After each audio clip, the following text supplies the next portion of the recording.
Welcome to this free retail dropshipping course. There is a ton of insight and a ton of tutorials in here that are really going to help you get results and make money from home for free, organically, very quickly. Now, I'm going to recommend two software programs in this free course, okay? Full disclosure, neither are 100% necessary. You can still do everything that you learn in here without those two softwares. They just make it so much easier and so much faster, but we'll talk about them specifically in Lecture 3, and I'll cover exactly what each do and why I specifically recommend that you get them.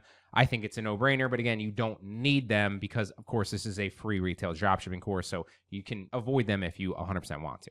Retail dropshipping quite literally changed my life. It is a simple, beginner-friendly business model that anybody can do, and it can be profitable from week one. And that is not hype. I designed this program to package up the same strategies that have worked for me and countless others so you can shortcut the trial and error process and see results a lot faster. Now, over the past several years, my team of VAs and I have listed tens of thousands of products across dozens of platforms, tested countless strategies, and built out proven systems that work for anybody willing to put in consistent effort. And here's what's so powerful.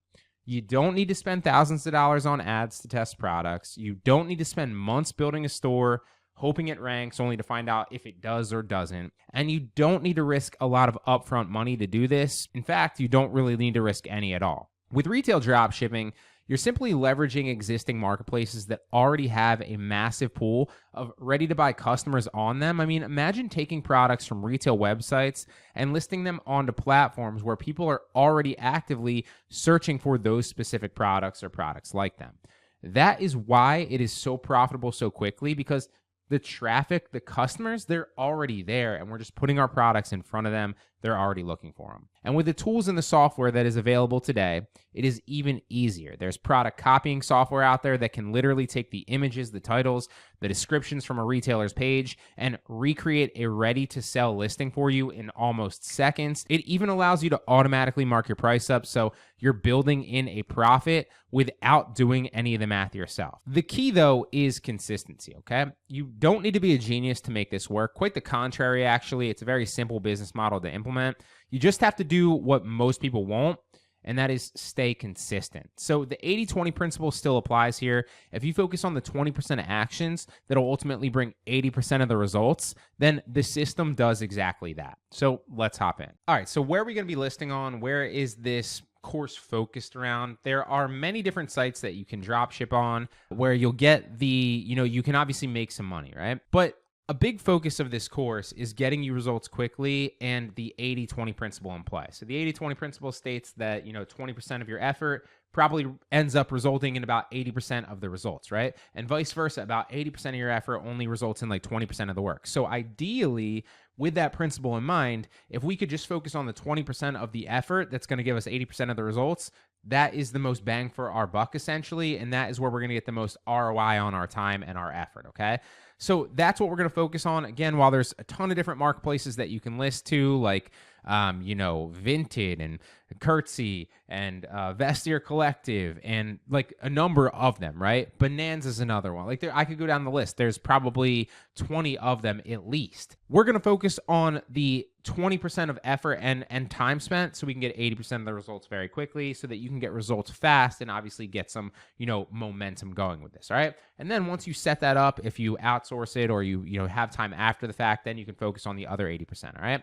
So in this course, the main ones we're going to focus on are Poshmark. We'll scale that up. Mercari will scale that up, and Facebook Marketplace as well. We'll also cover Offerup briefly because I think that's somewhere else that kind of marries pretty well with it. And if you're in a local spot where you're close to a city, Offerup actually can be a pretty decent side hustle. You can probably scale it to like $1,000 a month profit. Probably tough to get a little bit over that. But obviously, Facebook Marketplace, Poshmark, and Mercari, you can get, decently over that, all right? So those are the four ones that we're going to focus on. And the reason I wanted to outline that really briefly is because while there are a number of other websites to dropship on retail dropshipping-wise, the main ones are the ones that we're going to focus on in this course, and we're avoiding the other ones on purpose, not because they don't work, but just because this is going to get you the most results and the most ROI on your time and effort in the quickest and shortest time period possible. All right, so there's two main software tools that I use and that I recommend here. The first one is Zeedrop, and the second one is List Perfectly. Now, full disclosure, neither of these are necessary. But that said, I think you'd be hard pressed to do this successfully in the amount of time period that you realistically could, which is very quickly, without them. Okay. The reason being is Zeedrop, as you will see in a lot of these tutorials coming up where I use it, is just a copy paste software. Now, it does a lot of other things I'll touch on here in a second, but mainly 95% of what you're going to use it for is copying pasting, right? So what that means is, let's say you're on an Amazon product listing, and it doesn't just take Amazon product listings, it also takes Etsy product listings, eBay product listings. If you go to Zeedrop.com, you can see all the different retail websites that it takes from, and then you can also see all the different marketplaces that it copies to, which is a number of them. It's a lot, right? But the majority of this course will focus on like eBay and Amazon. And so with that said, let's say, as an example, you're on an Amazon listing. What Zeedrop will do, in short, is copy that Amazon listing to whatever marketplace you want to list to. Facebook Marketplace, Poshmark, Mercari, wherever, okay? And a number of others as well, obviously. But let's say you click the copy button on Zeedrop on an Amazon product listing. Immediately, it's going to automatically copy the title over. It's going to copy the description over. It's going to copy the price over and mark it up based on whatever percentage you set. So if you want to mark it up 60% and that's what you set the settings to, then instantly it's going to mark it up 60%. Which is a game changer, right? If you set it to 80, it's going to mark it up 80%. If you set it to 20, it's going to mark it up 20%, right? So a product that's $100 now becomes $160, and then you obviously make that difference in profit when somebody buys it on a new marketplace, right? It also copies the pictures, and it makes it very easy to do all this. It also copies them in bulk, right? So let's say, hypothetically, you don't have a lot of time right now, but you want it to run in the background while you're going to pick up your kids, or you're going to play golf, or you're going to eat lunch, or whatever the case is.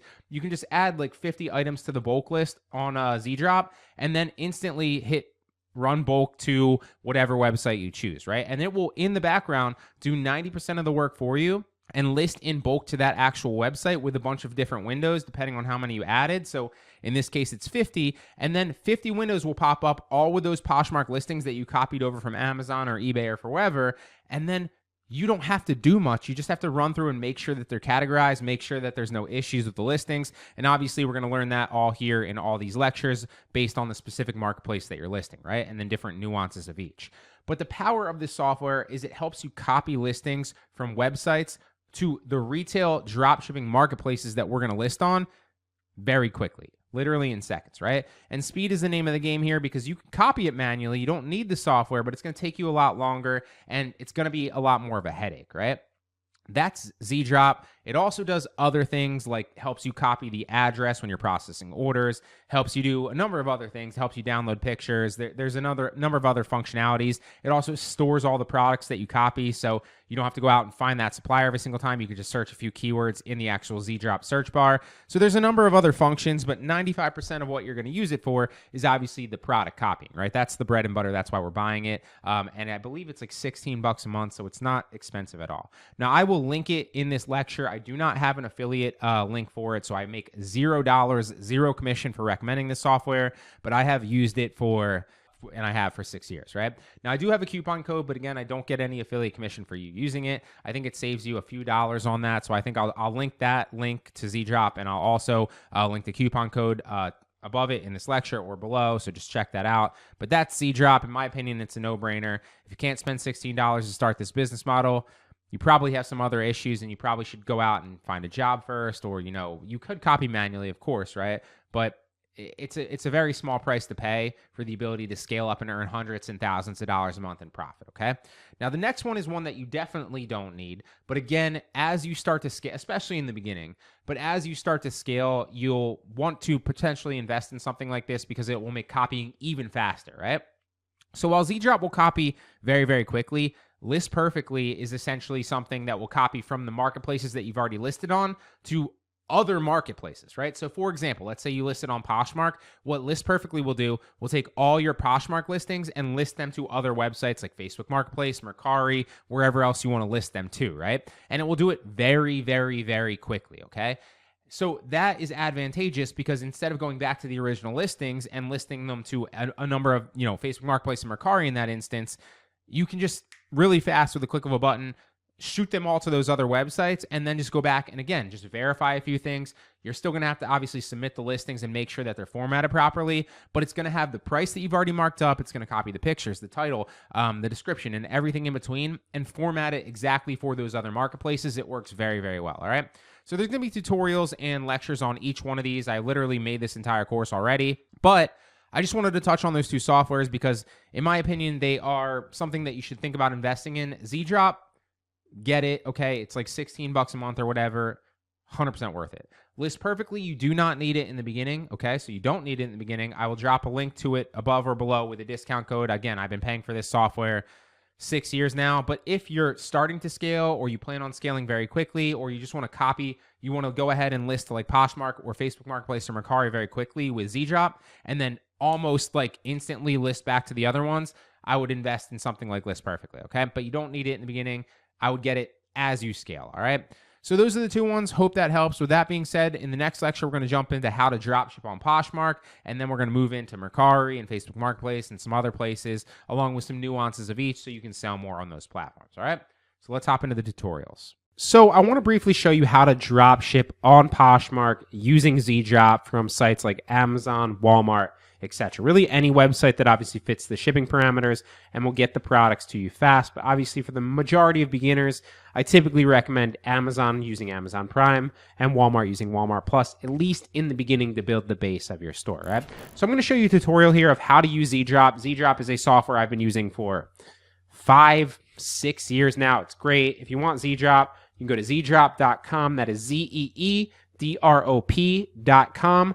Sign up for it here. It's $17 a month, but honestly, it is so worth it. If you dropship on other platforms like Facebook Marketplace or anywhere like that, then obviously it's also going to help you copy and paste addresses a lot faster, which saves you so much time when you're processing orders. But the majority of you are just going to be focused on the buttons here that comes with it. So that's going to help you copy listings so much faster to sites like Poshmark, Mercari, Facebook Marketplace, you name it, okay? So it literally in just a few seconds copies the title, the description, the pictures, and marks the price up a certain amount that you set, right?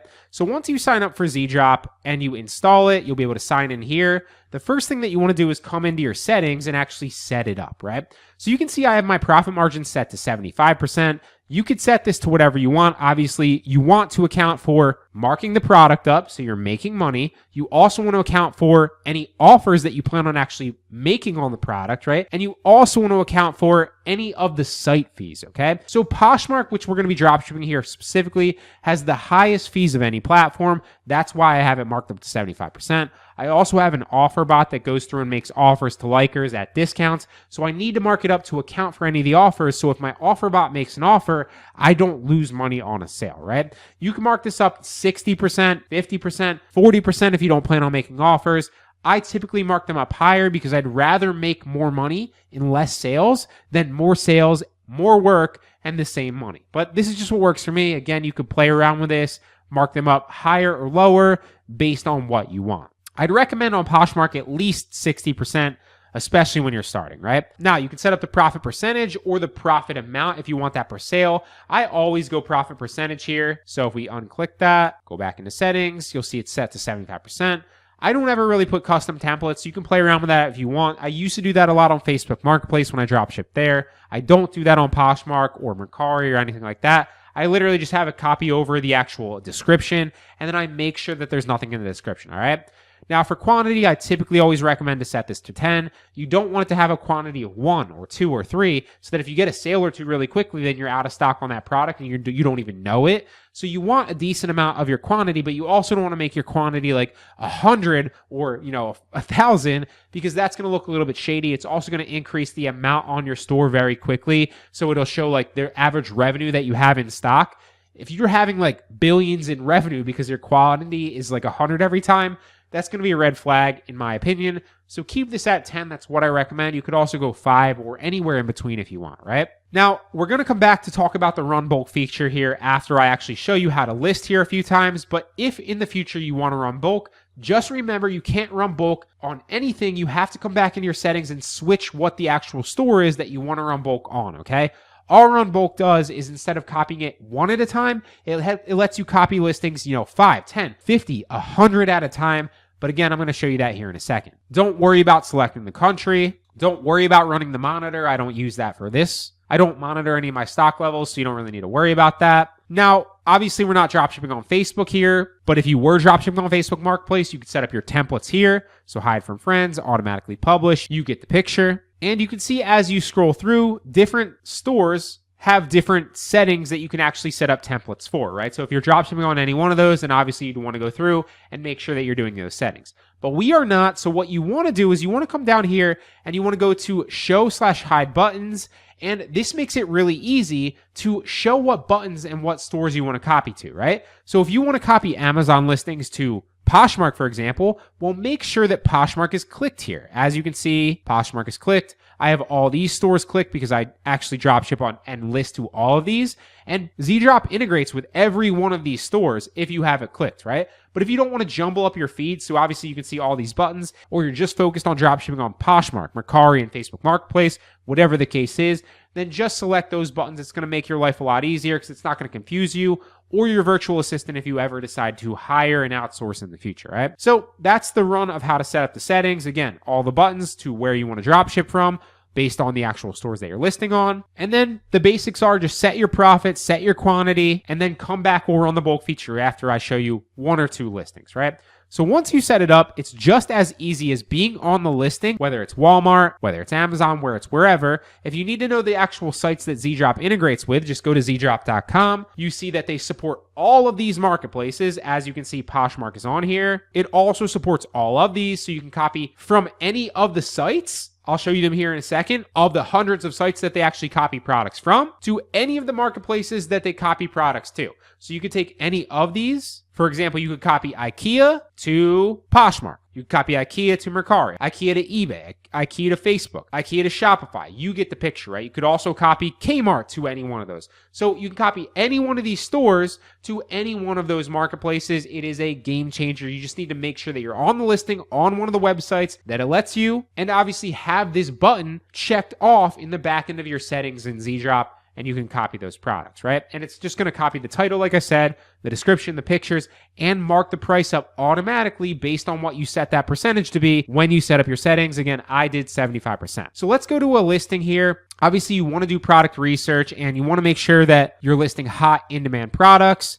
But then it's really easy, right? You're just going to click the copy to Poshmark button, let it run. It's going to bring Poshmark up automatically. Obviously, you need to be signed into that website already, so sign into your Poshmark account.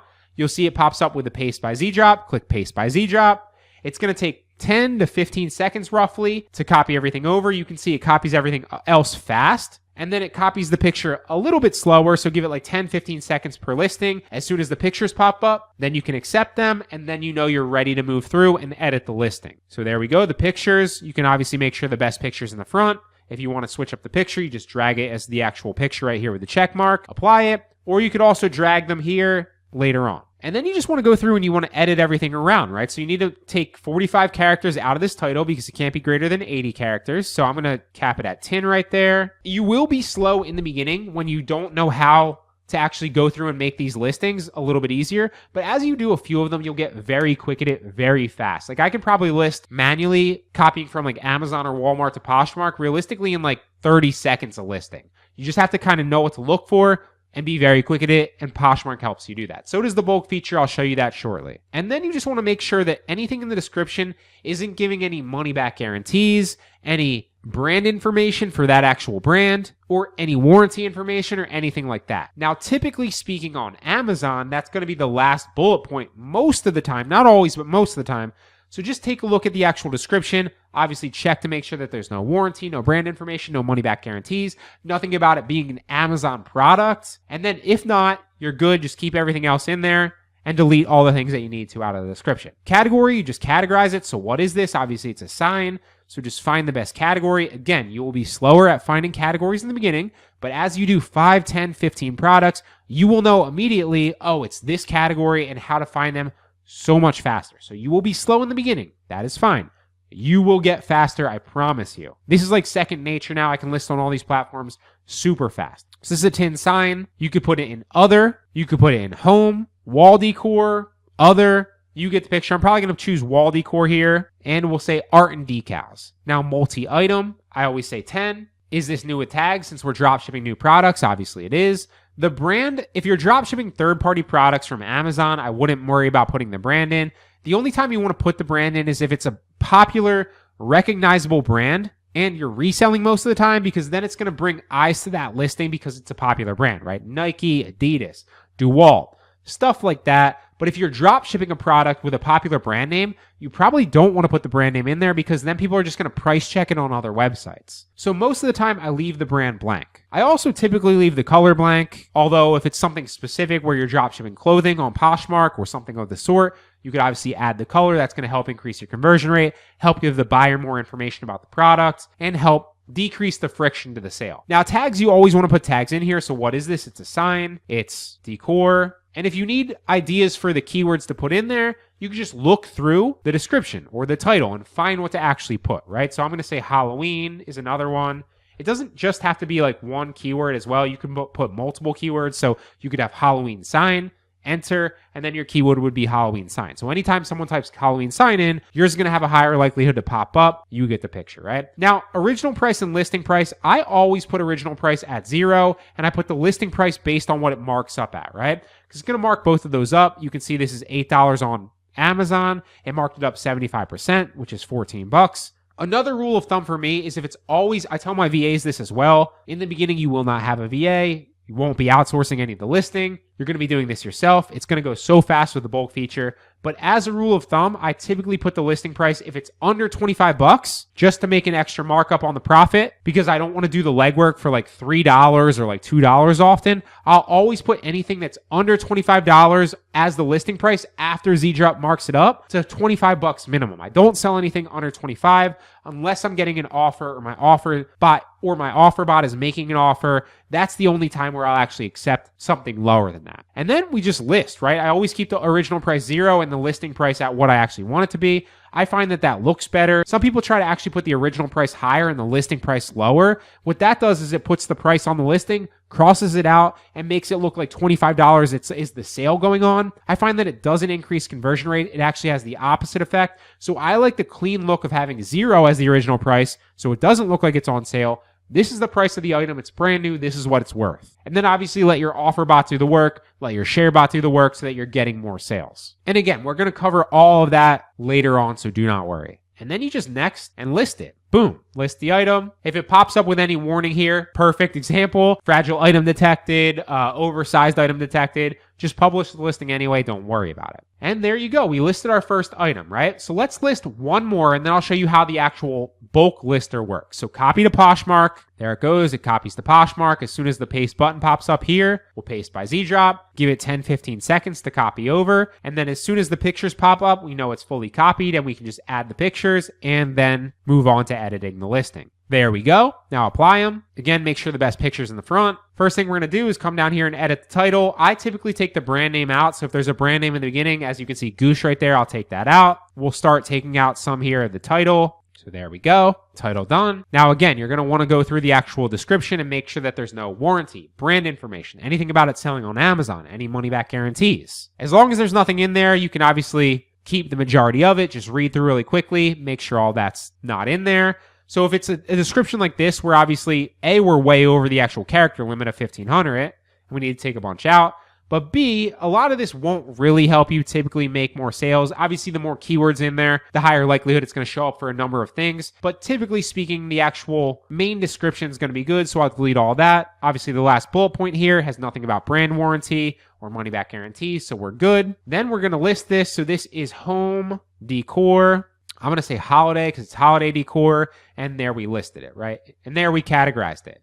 Now, multi-item, 10. If it's obviously a clothing item, then you want to add another size, put like small, medium, whatever the size availability is. I typically avoid myself clothing items, although clothing items sell well on Poshmark. That's because I have a VA that does it full-time every single day, so they'll list the clothing items for me, but obviously that's going to take a little bit more time. Clothes are a great thing to get into. They do take a little bit longer to list because obviously you had to add the variations and the sizes, but they do sell well on Poshmark as well. So play around with what works best for you and what's the best allocation of your time. In the beginning, you probably don't want to do clothes if you're trying to get to that $1,000 a month mark. But again, once you get there, by all means, start adding clothes. Outsource to a virtual assistant to list for you. But that's something that we can talk about once you get there as the next step. Let's get you to that 1,000 first. New with tags, yes. Add this item to your boutique, yes. Brand, again, we always keep that blank most of the time. You probably will too most of the time. Color, you could add it if you want to, but again, I keep that blank most of the time. This is a spider. It's a Halloween decoration. And we'll look for one more keyword in the actual listing. So inflatable or yard blow up is a good one as well. There we go. Original price is going to be 0. I'm going to leave the listing price 47 because it already marked it up 75% from 27 to 47. So obviously there's that built-in price there, right? It also tells you what you're going to make after all the Poshmark fees are taken out if you sell it at $47. So you know that if you sell this at $47, you're going to make $37.60. You're going to buy it from Amazon at $27. So you will be making a little bit over $10 if you sell this on Poshmark. And that is how you list on Poshmark with Zeedrop. It is that simple, okay? So now let me show you how the bulk list feature works. So the bulk list feature is going to save you so much time. It's going to list all these products really quickly, so you don't have to wait here as they're listing. Click one over to list it, and then click Paste by Zeedrop. Wait 15 seconds for it to list the actual pictures, and then click and go through it, right? The bulk list feature is going to actually pop them all up on Poshmark for you automatically. You need to obviously give it the time to list, but the benefit of it is you can go off and do something else in your business. You can go off and eat lunch. You could take a walk. Whatever the case is, you can move about your life, come back 20, 30 minutes later, depending on how many listings you actually added to your bulk list, and then it will do it all for you. And then you just need to come back. You can X out of all the Amazon tabs and then edit each listing just like you would have before, but now you can edit them all in once instead of waiting for them all to copy. It's a game changer, okay? So to add the bulk list feature, again, we need to go back into the settings to make sure that we haven't changed it to Facebook Marketplace or Mercari. If you wanted a bulk list there, you would, again, just change the settings. So go back to settings, go to the run bulk / multiple listings here, and make sure whatever store that you actually want to run bulk on is selected there, okay? So we want to list it on Poshmark, so make sure it's checked. It is. And then when you're done, obviously, one thing I forgot to say is make sure that you save your button status right here with this button and save this after you change it. Otherwise, it will just go back to the default. So save your button status after you obviously select which stores you want the buttons to be, whichever the blue ones are. Save your button status. Whenever you make a change to the percentage, or in this case, the run bulk feature or whatever, so it saves it to your actual settings, and then you're good to go. If you don't save it, it will just go back to the default, okay? So now that we've changed the actual bulk feature to do it for Poshmark, now we can go back to these, and now instead of copying to Poshmark, we are going to save them to the bulk list, okay? And the bulk list is going to be up here on Zeedrop. If you go to Zeedrop and bulk, there we go. There's 2 in the bulk list already. So we're going to save to the bulk list. There we go. Let it work. As soon as the pictures go, it's saved to the bulk list. Now, if we come back to the bulk list, you can see there's 3 in there with this product in there now. X out of that. And now we're going to save all of these to the bulk list if we wanted just the bulk to do it for us. There we go. Boom, boom, boom. And you can do this with 10 products, 20 products, 50 products. I typically don't recommend people go over 50 products, obviously, because sometimes it can lag out. So the magic number is roughly 50 products, but obviously you could try it a little bit further if you wanted to go a little bit further than that. But listing 50 products at a time is going to be very quickly. With that, you can get a few hundred products up in a day if you really want to get it done, or even 1,000, honestly, if you're really kind of working through it. And get a lot of products very quickly and make some decent money, assuming you're sharing and listing good products, of course. But this is going to change the game for you because you can list products so much faster now, right? So now if I want to actually run the bulk list, you can see it added all of those products to it. I'm going to come back, select all, and then run the bulk list. I'm going to show you that here in a second, actually running and how you can edit it. But keep in mind, every single time you want to add new products to a bulk list, after you list all those, come back and delete all the products in this bulk list, right? By clicking the actual trash bin next to it, and then it will delete that product. There you saw that disappeared. Delete that product. There you saw it disappeared, right? So I want to list these all in bulk. I'm going to select them all and then run bulk and just go about my life, right? As soon as I click run bulk, you see it go. It's going to start listing the product by copying the first item in the bulk list to Poshmark. And the benefit is I don't need to be here doing this myself. It's going to do it all for me. And then again, leave the Poshmark windows up with all the information and all the pictures and the markup there. So I can just come back when I'm ready, edit everything around like I showed you before, submit the listing. It goes so much faster that way. All right, guys? So use this. It's going to change the game for you. This is how you drop ship products from Amazon, Walmart, eBay, Etsy, wherever, on the Poshmark, on the Facebook Marketplace, on wherever. Again, just check Zeedrop. If it fits with that website to that website, you can list it.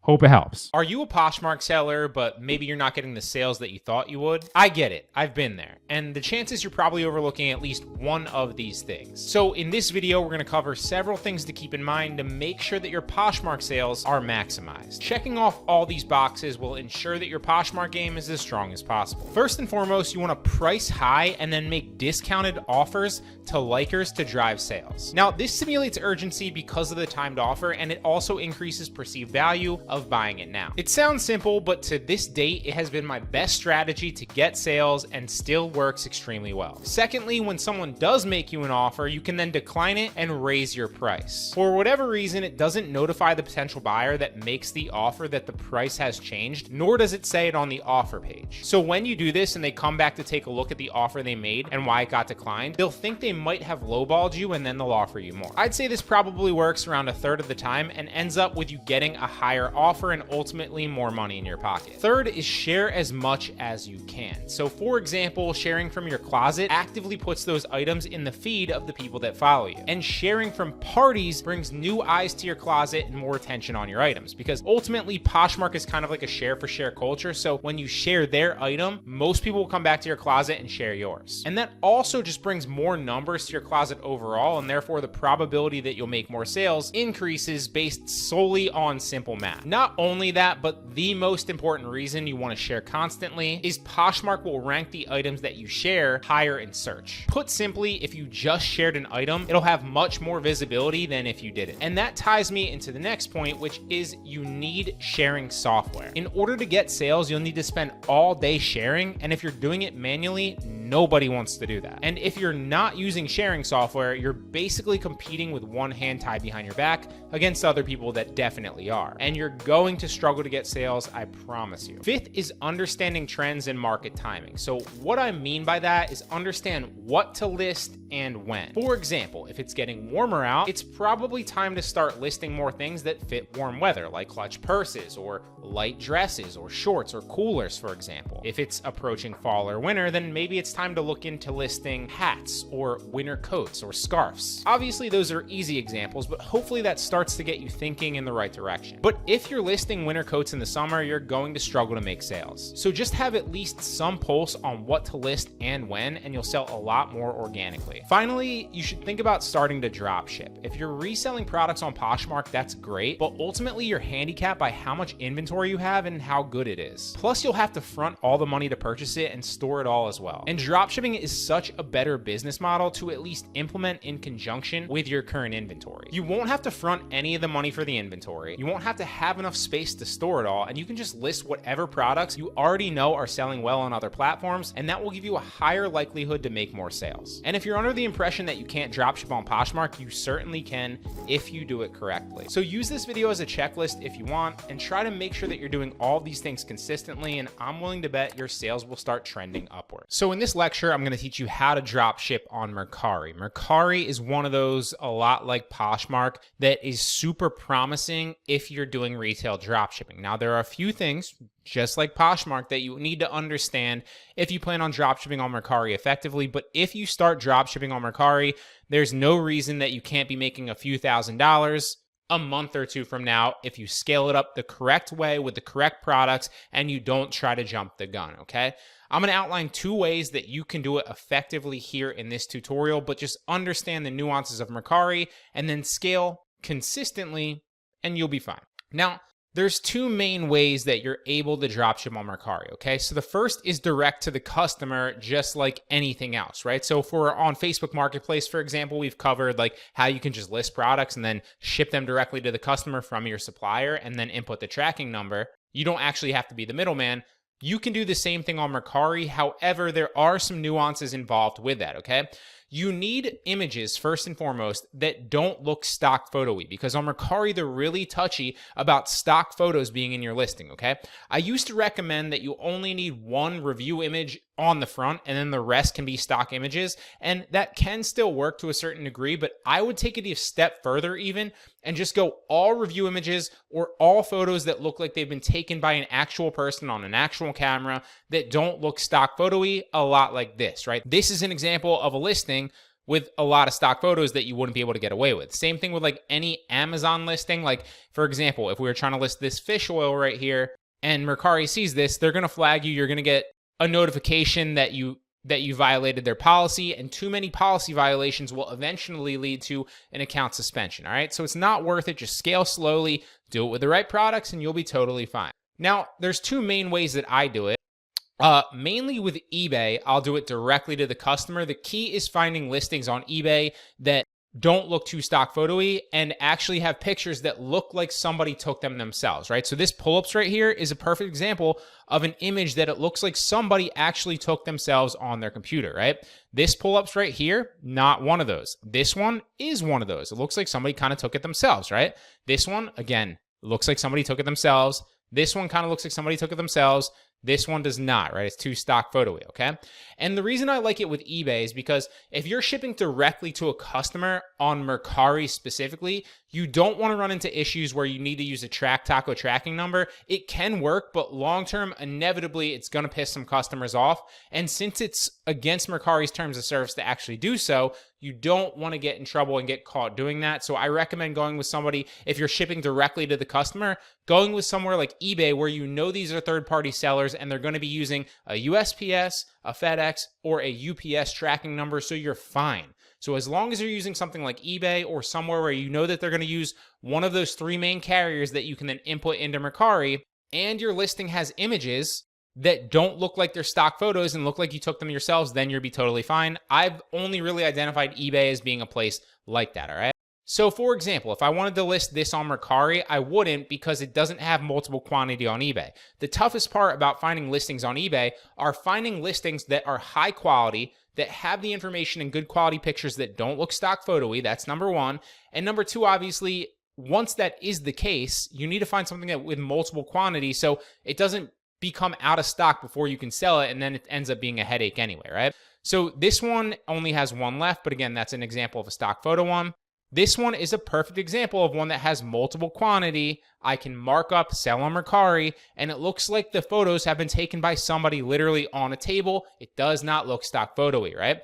This is another perfect example of one that we could list right here. This is another perfect example of pictures that we could list right here. Same thing with this one, right?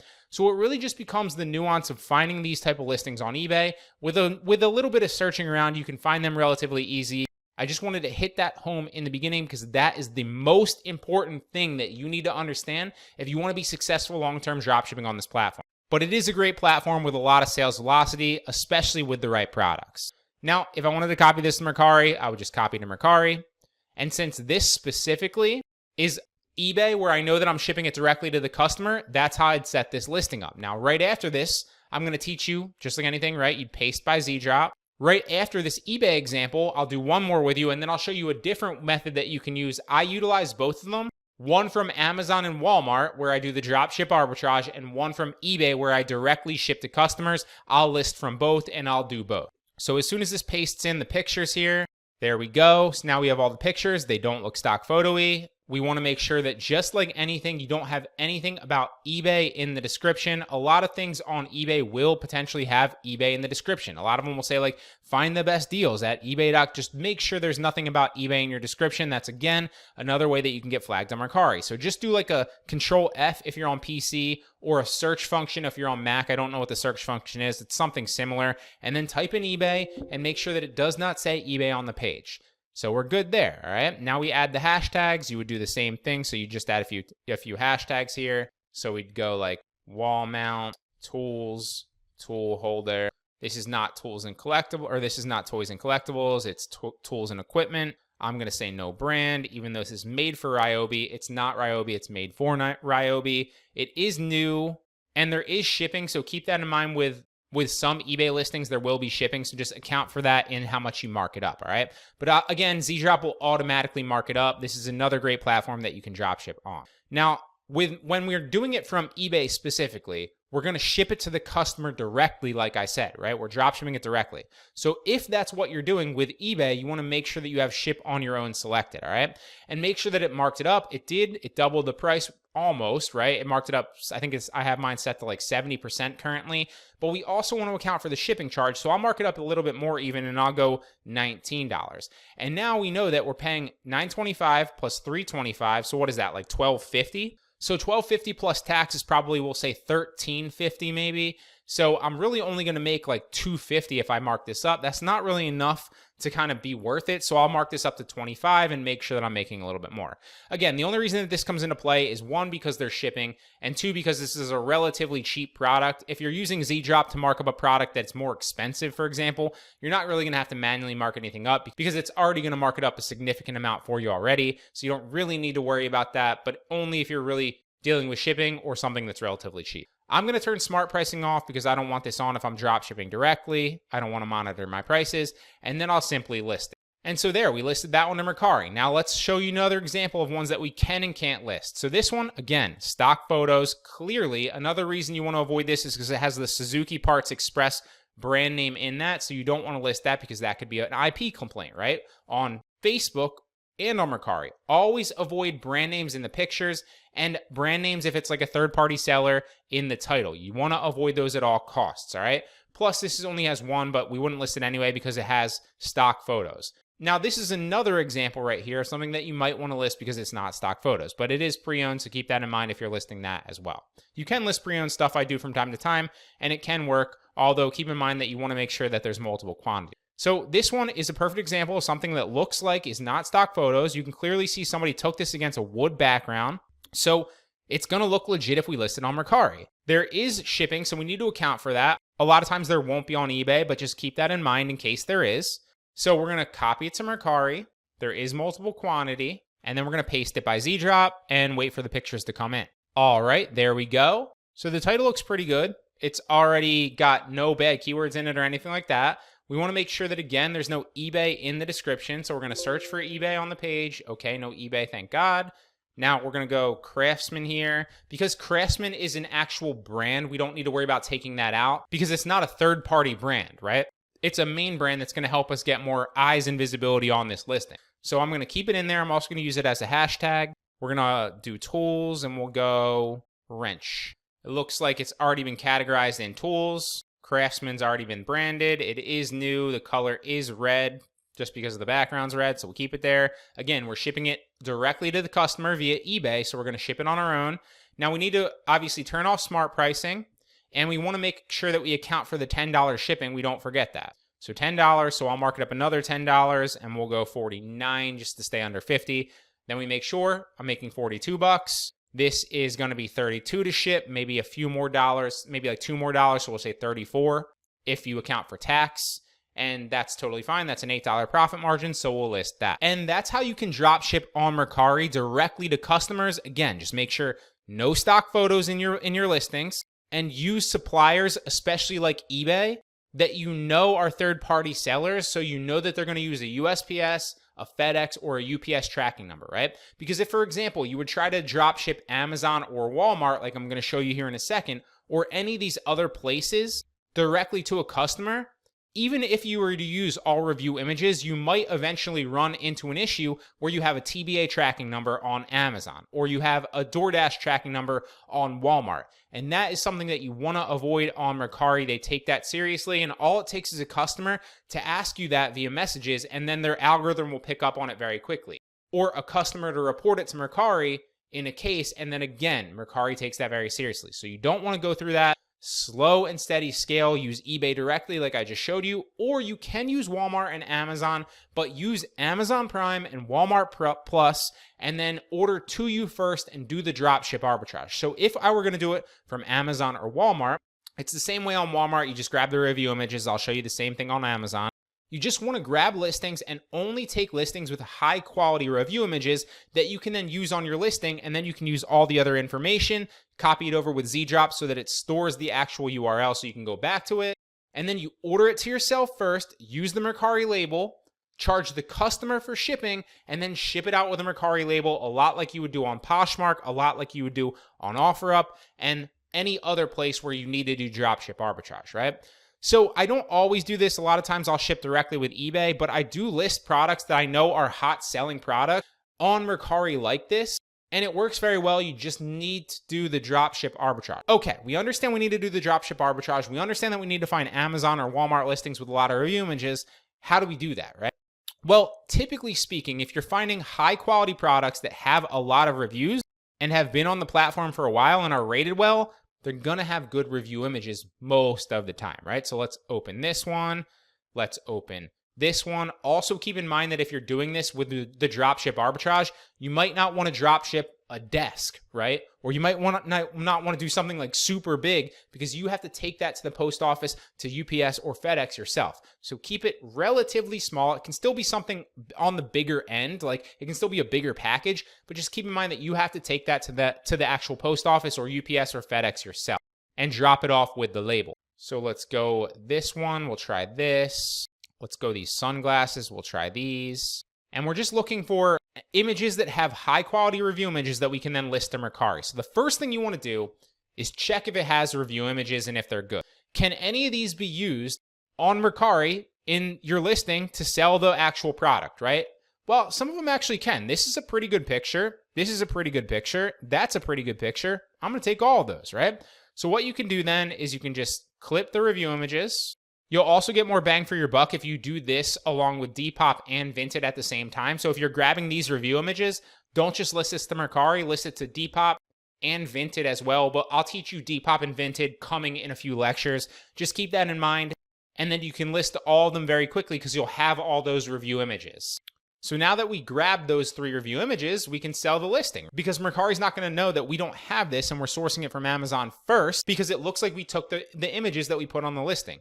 So we're going to copy this to Mercari, paste it by Zeedrop. Understand that when it copies it over, it is going to take all the other stuff, so it's going to save you a lot of time, but it is going to take the images in there. Now, I used to tell people to keep these in there and then just paste the review images in the front.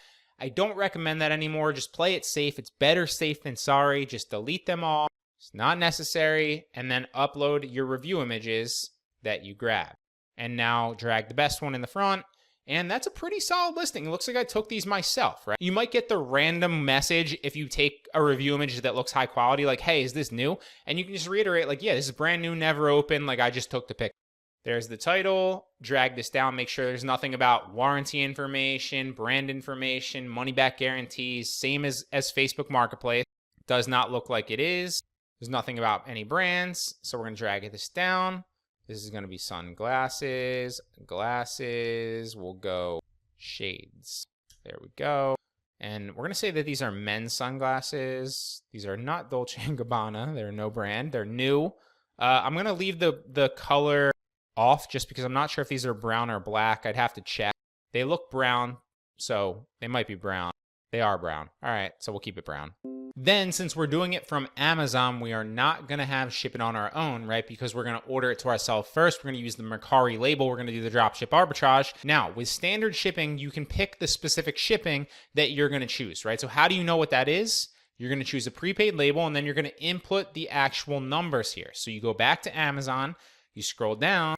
You can guesstimate, obviously, but the best way is to just figure it out because Amazon tells you this is only 4 ounces roughly, and it's 7 by 3 by 1 inches. So it's 4 ounces, 7 by 3 by 1, and that's going to tell you that when you select the carrier, it's relatively cheap shipping. Now, sometimes it's going to be more expensive. Sometimes it's not going to be more expensive. It really depends on the weight of the actual package and the size of the package. Then just pick your best option, or obviously if you have a FedEx closer to your house and you want to go to FedEx all the time, pick that, right?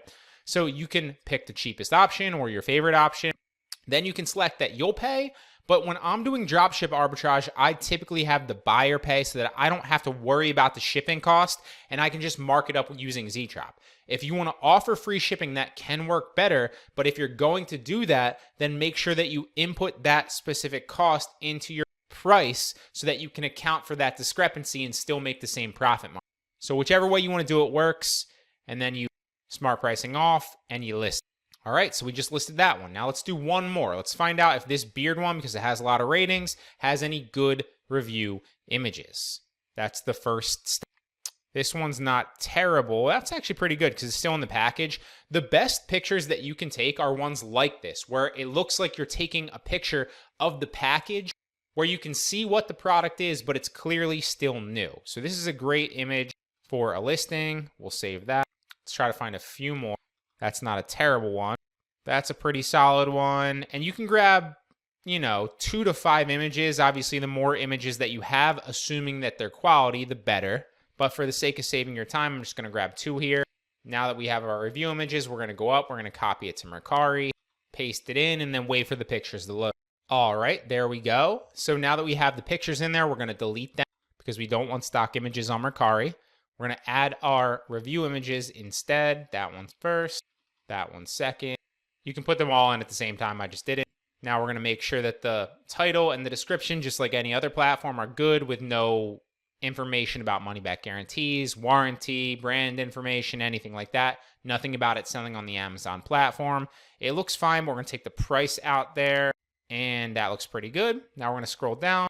This is hairstyling, so it hit that. We're going to go hair, we'll go beard, and we'll go shape. Now there's no brand because it's third party. It is new. Now with the delivery here, what we want to do is we want to choose the package, right? We're going to do standard shipping and choose the package size because we're ordering it to ourselves first because we're using Amazon or Walmart as a supplier. And so we need to do the dropship arbitrage. So we go back. This is 1 ounce, 6 by 4 by, we'll round that up to say 1 because you can't go 0. So we'll edit shipping. It was 1 ounce, 6 by 4, 6 by 4 by 1. And then we'll choose this one. We're going to say the buyer chooses. We're going to say that the buyer pays shipping for this.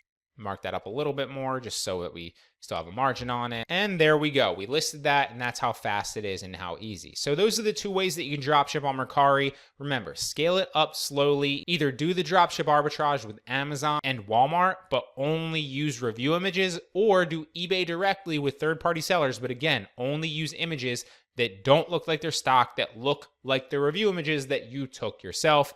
If you do this and you do it consistently, you list here a lot and you list the right products, you can make a considerable amount of money every month on Mercari. I'm speaking from experience. I've been a Mercari seller for something like 4 or 5 years now. It's a straightforward enough platform, a lot like eBay. Although in the beginning, my sales were a fraction of what they are now. I learned what works and what doesn't through years of trial and error, countless failures, and over 10,000 listings. The first thing I learned to do when listing products is to never price myself out of profit. You always want to list a lot higher than you think you should. For starters, this has a positive impact on buyer psychology.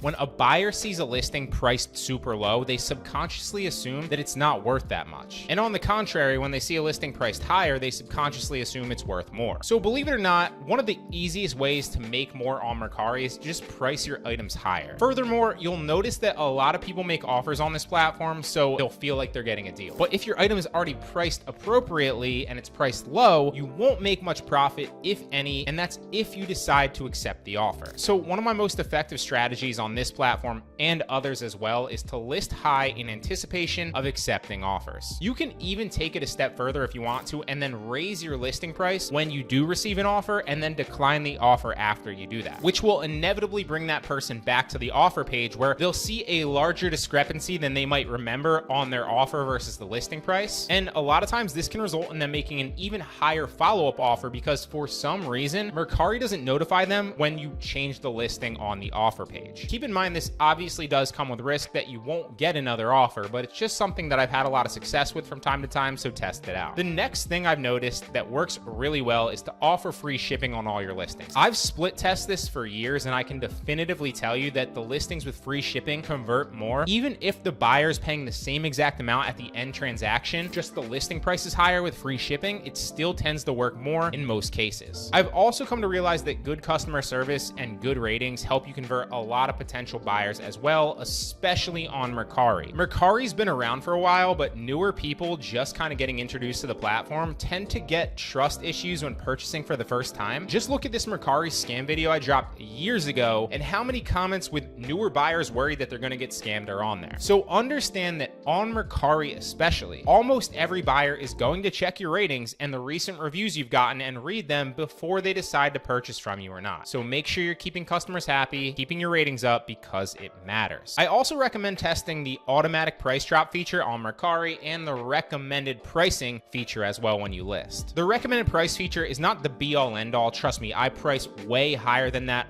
all the time, but it is a good indicator of the other products that are very similar on the platform and then what they recommend that you list it off based on their prices. The automatic price drop feature will make offers to likers slowly and then slowly drop the price to simulate urgency and build value, a lot like we covered in tip number 1, but it will do this automatically for you. Just make sure you're setting a minimum price in there so you don't, again, price yourself out of profit. You also want to test more products too. If you want to start selling a lot more products on Mercari, you need to understand what sells well on the platform. So for example, I know that electronics, car parts, and power tools are 3 examples of things that sell well for me typically. But the only reason I know that is because I've listed lots of products on the platform. So take your best sellers as a start from other platforms and test them here. And typically what sells well on eBay or Facebook Marketplace does tend to sell well on Mercari as well. But don't stop there. Continue to test different things. And then when you get a product or a product category that starts selling well for you, double down on that. Those are some strategies I've picked up from years of selling on Mercari. This platform for sure won't make you a millionaire, but there's no reason why you can't do at least $1,000 to $2,000 profit per month on here with the right products and the right strategies, of course. So in the next few lectures, we're going to cover several ways that you can dropship on Facebook Marketplace, obviously using the same software,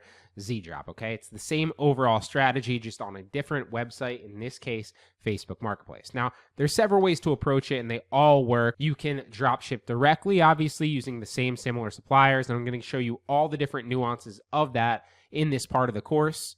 You could also dropship using review images. That's going to help protect your account a little bit more long-term, because if you're using review images, you won't run into any IP claims, which is the main thing that tanked a lot of sellers in the past. They would just get tons of IP claims, and then obviously your account gets suspended, right? That is not necessarily the case anymore, especially since it's not running rampant with dropshippers anymore. Facebook isn't doing those massive purges where they're going through and getting IP claims and kind of taking them super serious. So you can obviously just do it with the normal pictures. However, there's benefits to the review images. First and foremost, it doesn't take that much extra time to do it with a software like Zeedrop. I will show you that in that specific tutorial. Also, furthermore, it looks a little bit more marketplacey, right? So Facebook Marketplace, Craigslist, all those places kind of started in mind with like resale items that are secondhand, right? Obviously, you find new items on there, you find people dropshipping on there, but they started with that kind of purpose, and most people kind of still view it that way. So if you're using review images, it's going to look like it's a secondhand item a lot of times, or that it's going to look more native on the platform, and you'll get more clicks potentially. It's obviously safer for your account long term because, like I said, you won't run into the IP claims, and it doesn't take that much more time. Also, it looks more platform friendly and can actually result in some decent sales as well. So we're going to cover all that in that lecture, but there's multiple ways to dropship. I just wanted to cover that. Now, in the next lecture, we're going to cover how to dropship when you do get the shipping option and the buy button. If you have a brand new account, then you probably won't, or even like an account that hasn't obviously listed anything or hasn't, done a lot of interacting on the platform lately, you may or may not have the shipping option, right? If you do have the shipping option, it's totally fine. Skip this lecture, go to the next one, because you can ship directly. You don't need to actually do this, what I'm about to show you, right? If you don't, and if you have a brand new account, you don't have the shipping option or the buy button yet. So for example, if we go to Facebook Marketplace and we go to the marketplace icon here, you'll notice that if you click on some of the listings for specific things, some of them don't have a buy button, right? Like this listing just says send. You can only message this person because this is like a local meetup item, right? Now, some of them will actually have a buy button, and obviously some of these people don't have that.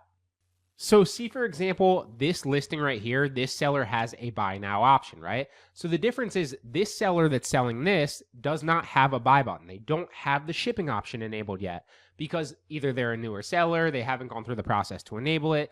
This seller does have the buy option. So this is the ultimate goal for us dropshippers on the platform, because then we can dropship, we can input the actual tracking number into the Facebook Marketplace platform, and it's so much easier, right?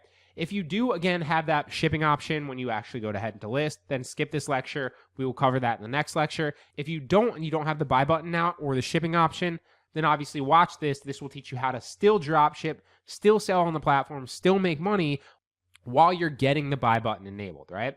So just the same, if you do or don't, you're just going to start by listing products to the platform like usual, right? So in this case, you want to make sure that obviously you have your Zeedrop list to Facebook Marketplace icon selected. If you don't and you need to change that, you just go up to Zeedrop, settings, scroll down, obviously, as you can see, scroll down until you see the buttons like we covered before. Scroll down until you see the buttons and make sure that you have Facebook selected, and then save your button status, okay? So then once you're on a listing, you just want to copy to Facebook, let it do its job just like it would on every other platform. As soon as you see it pop up with paste data, paste the data, let it do its job, give it like 5 to 10 seconds to paste everything in there. All right, there it goes. So just the same on every other platform. We're going to take out any brand names. We're going to edit around the title, edit around the description. Same things apply here, right? Make sure that, especially if you're dropshipping from Amazon in this case, make sure there's no warranty, no brand information, nothing like that, nothing about it being an Amazon listing. It already automatically marked the price up just like it would for any other website because Zeedrop does that automatically. Copy the title, the picture, etc., right? We're going to categorize this as holiday ornaments. If it doesn't give you the right suggested categorization, then you can just search through the categories, find the right one. Again, just like every other platform, you're going to be slower at listing in the beginning, but as you do it more, you will get faster. You will figure out what categories work best for you. Move down, you can add the color, the material, all that stuff. I don't really ever do that. I always click hide from friends because you don't want it to suggest to your friends when you're listing or you're drop shipping, in my opinion. Again, you could also just make sure that that's selected in your settings on Zeedrop if you want that template in place. Now, next, here we go, right? So if you don't have the shipping option here, see, it's going to be grayed out. You won't have the ability here, like this example account for you, to actually go through and ship products, right? So you're only able to offer local pickup at that point if it's not enabled yet, right? If you haven't listed products, if you haven't done a lot on Facebook, if you have a newer account, a lot of those types of accounts won't have the shipping option just because they don't fully trust you yet. They haven't seen you interact over a long enough period of time, right? So then you would just click next, and then you'd be able to publish that listing, okay? What will typically happen as you start publishing listings, you'll get people reaching out to you that are interested because they can't automatically click the buy button. They can't buy it automatically without talking to you.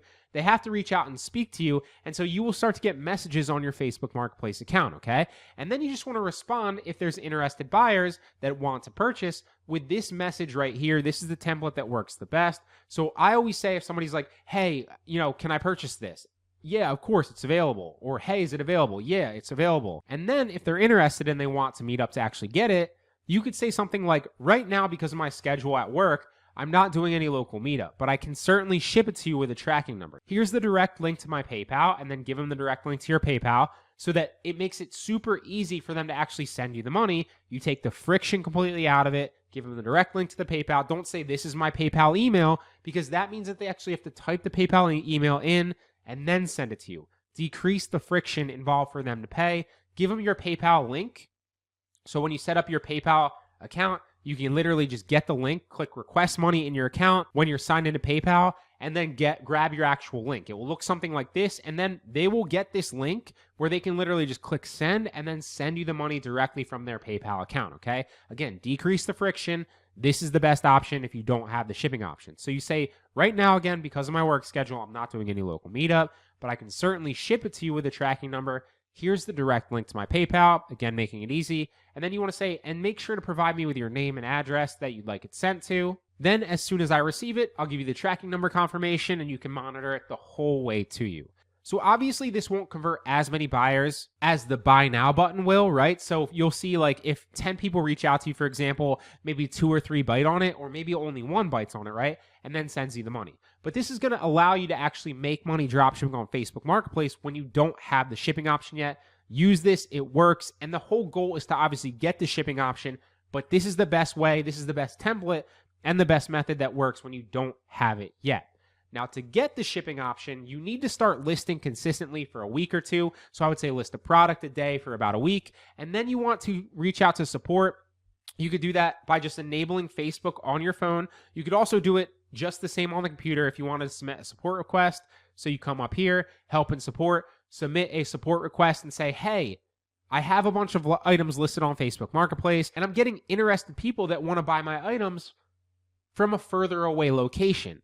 And obviously we can't meet up locally, so I was trying to ship, but I don't have the shipping option. And if you annoy support into giving you the shipping option enough, you have a trustworthy account and you're listing consistently like that, over a span of time, you will get access to the shipping option. That is the best way. Now, another way that you could do it is you just open up Facebook on your phone, go to Marketplace, shake your phone, and then you'll see report a problem. And then you just report the problem from there, just the same. You say the same script. Hey, I have a bunch of listings on Facebook Marketplace. I have a bunch of other interested people that want to buy it, but they aren't local. So I was hoping to get the shipping option. You get the picture, right? And so that's how you drop ship on Facebook Marketplace when you don't have the buy button, when you don't have the shipping option. And that is how you get it, all right?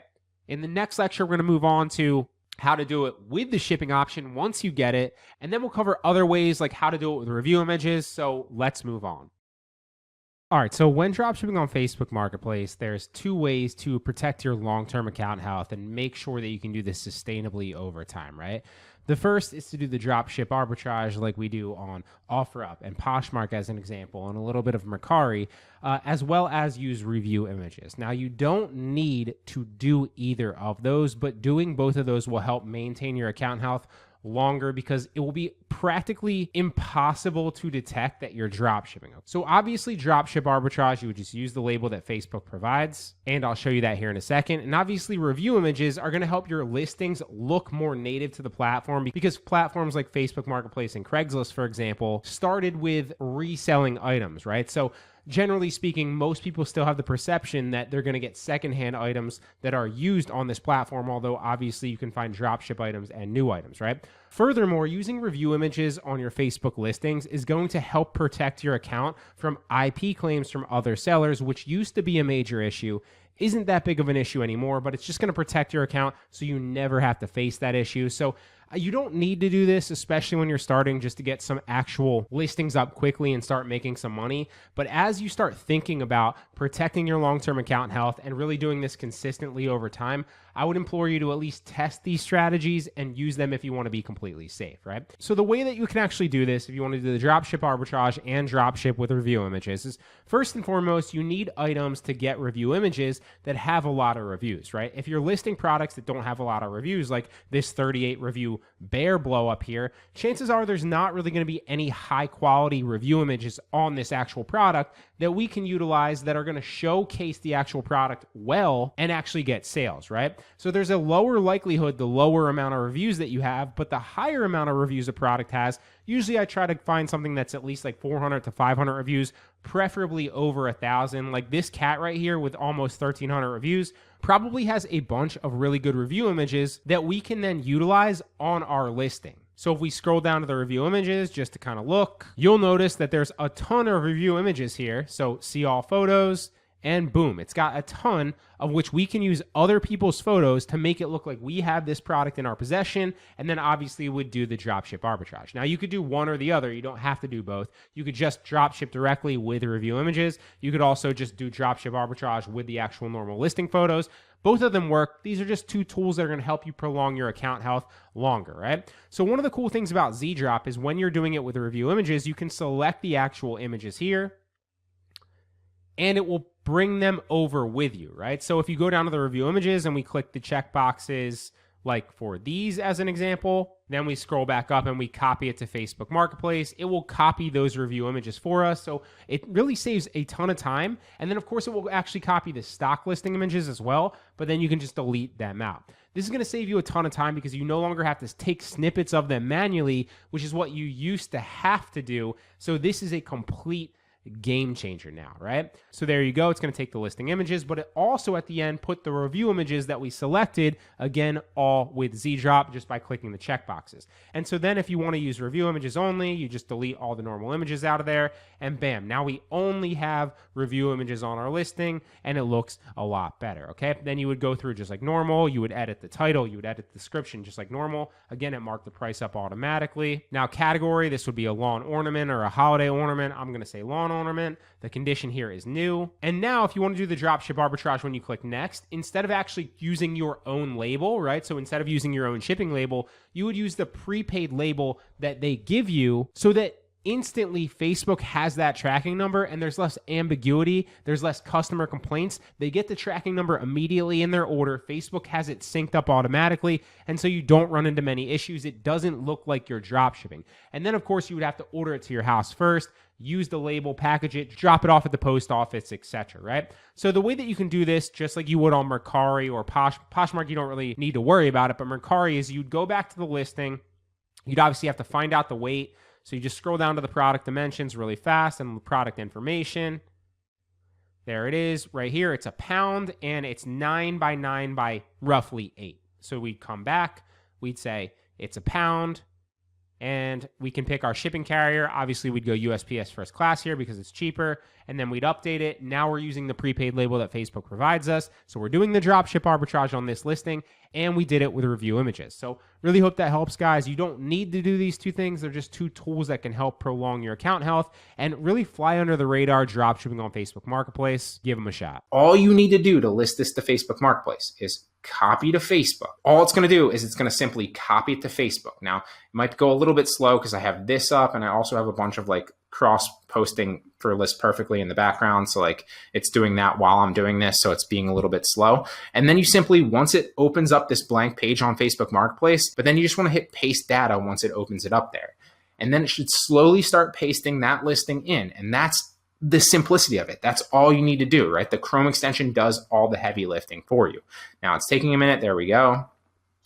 It's even going to paste the tags or some tags, which is obviously something that's really, really cool that I haven't seen before personally. And you can also see that with the template that I set up, it automatically hides it from friends, which I know is a big thing for a lot of people, because if you have like you can also do this from like a business page and list from a business page, but a lot of people are going to be listing from their personal page. And so a lot of people have an issue. They're like, I don't want to constantly be posting like hundreds of things to my friends every day. They're going to hate me. So just simply hit the hide from friends button. You can do it manually, or you can set that up in your template on Zeedrop. Another thing that the template automatically does is that you'll see it set the price to 18 because I automatically have it set at a 20%. I think it's 20% profit margin. So it marked it up 20%. So $15.99 to $18. And then I think that's 20%. Yeah, that's 20%. And then, so it already automatically does that for me, right? Now, you'll see how to verify the price here once we go to next, and it'll tell you your profit margin. But let me go through this slowly of exactly how I would do this. You can see it added some tags, but like I want some more specific tags. So we're going to go like butane torch, mini torch. I don't know anything about torches. We'll go like cooking torch. I don't know, maybe lighter. And I would probably add a few more. You can add up to 20, but I would add some here if it didn't add like good ones in there already, okay?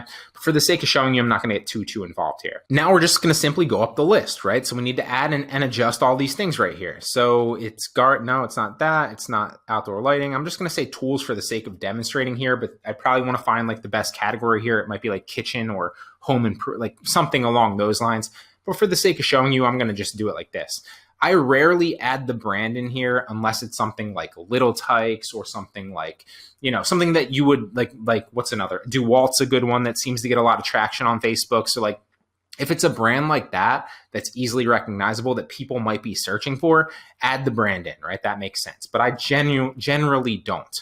Now, two ways that you can do this is you can just keep track of your margins. If you really want to make more sales, but not have a high profit margin, you will make more sales at the more competitive your prices are, right? So I'm going to make more sales, chances are, at $18 than I would at like 25, right? But I'm going to list this relatively high, maybe go like 23 here, because I'd rather list it high so I don't really have to pay attention to it. And then I just know that there's a lot of potential profit in there. On top of that, I already know that it's not really going to change the price much because it's Amazon's choice, and it's, you know, the price here isn't going to fluctuate. It's pretty much set. That's not always the case, but it is for the majority of cases. Okay. So I'm going to list it at $23. I'm going to say like available quantity. Like you can list this like maybe like 1 to 5 realistically. I would list more than one quantity if you're drop shipping, because if you only list quantity of 1, then you're going to have to relist it every single time.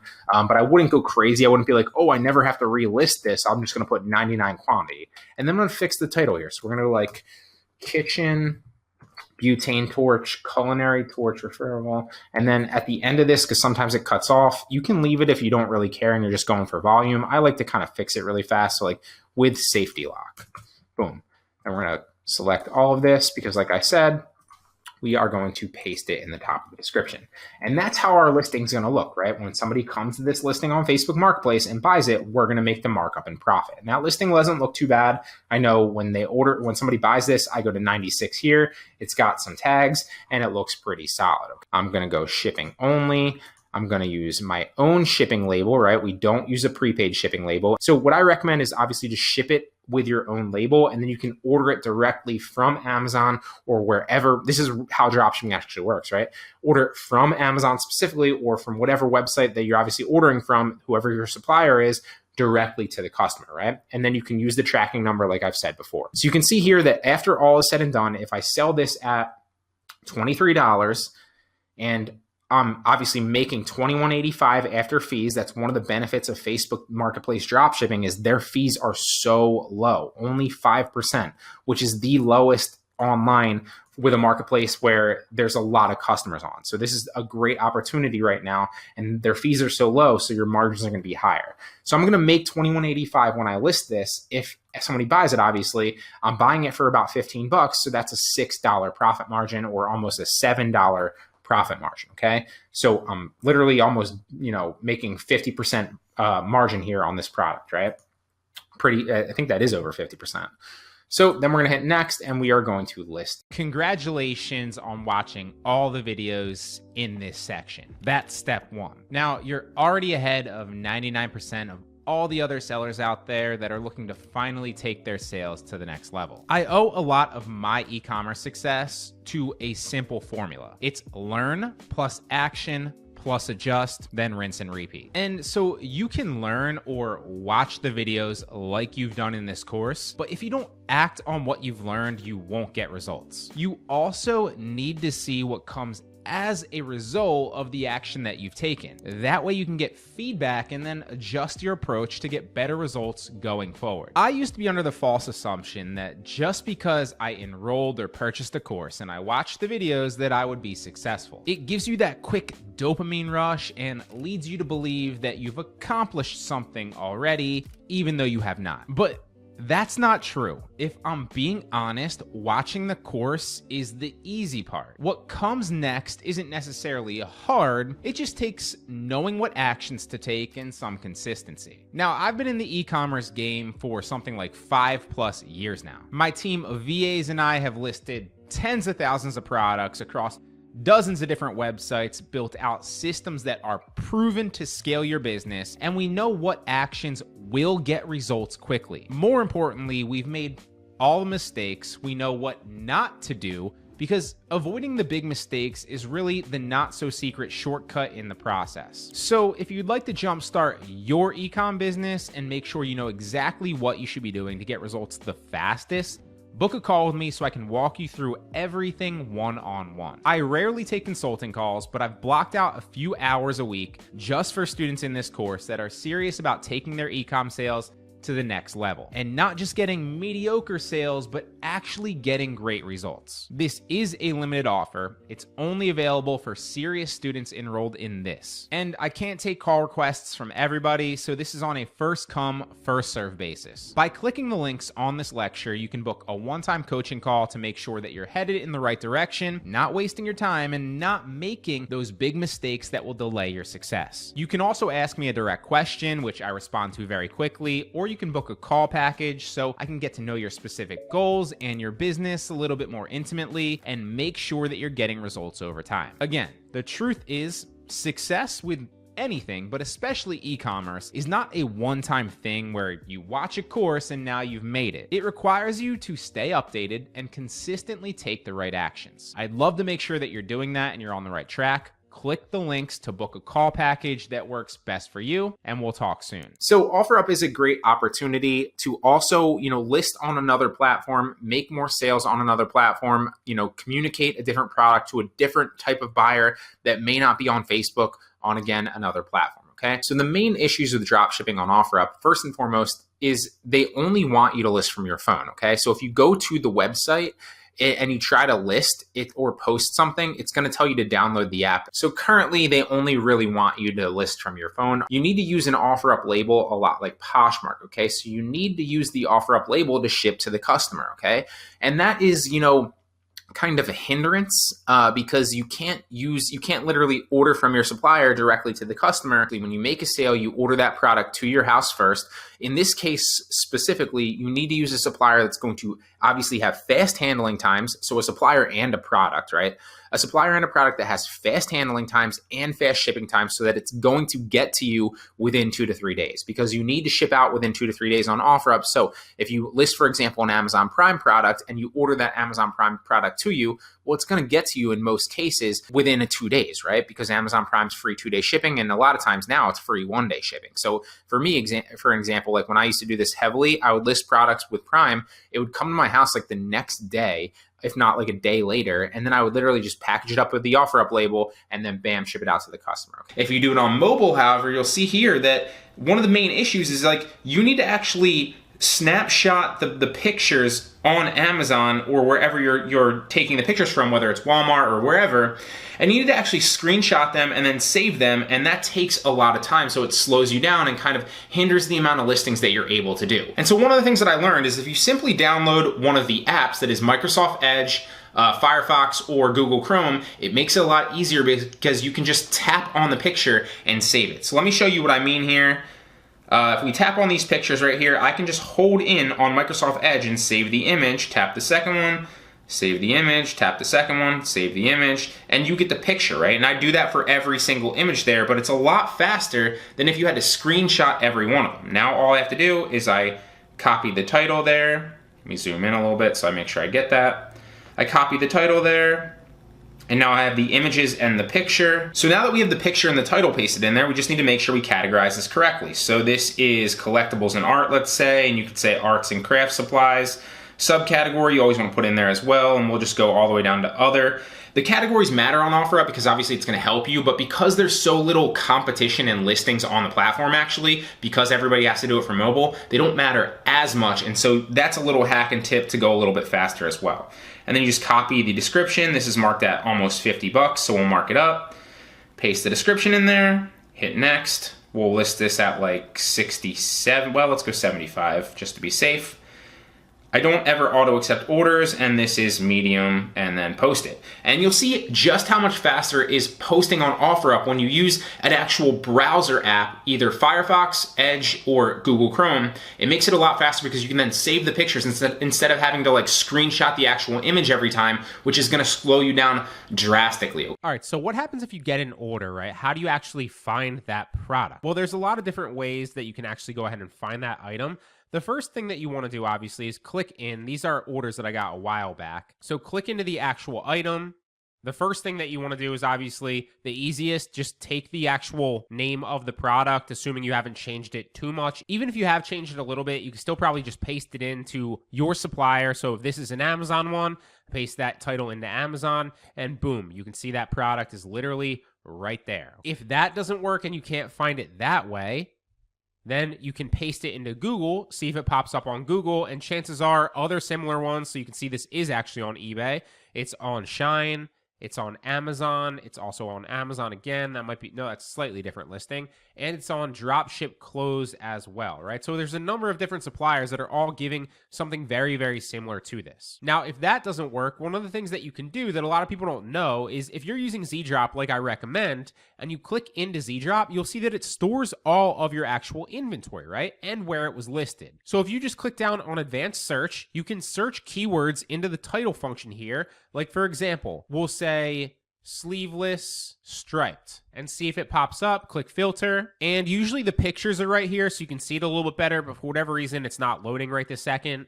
But let's just try to click this first one to see if this is the actual product, and bam, it is. So that's the product right there. So Zeedrop stores your inventory automatically when you use it, which is really, really cool. Now, if you search this entire title, sometimes it won't come up. So just search keywords back to back. So you could search like comfy sleeveless, romper summer, tank jumpsuit, stuff like that, right?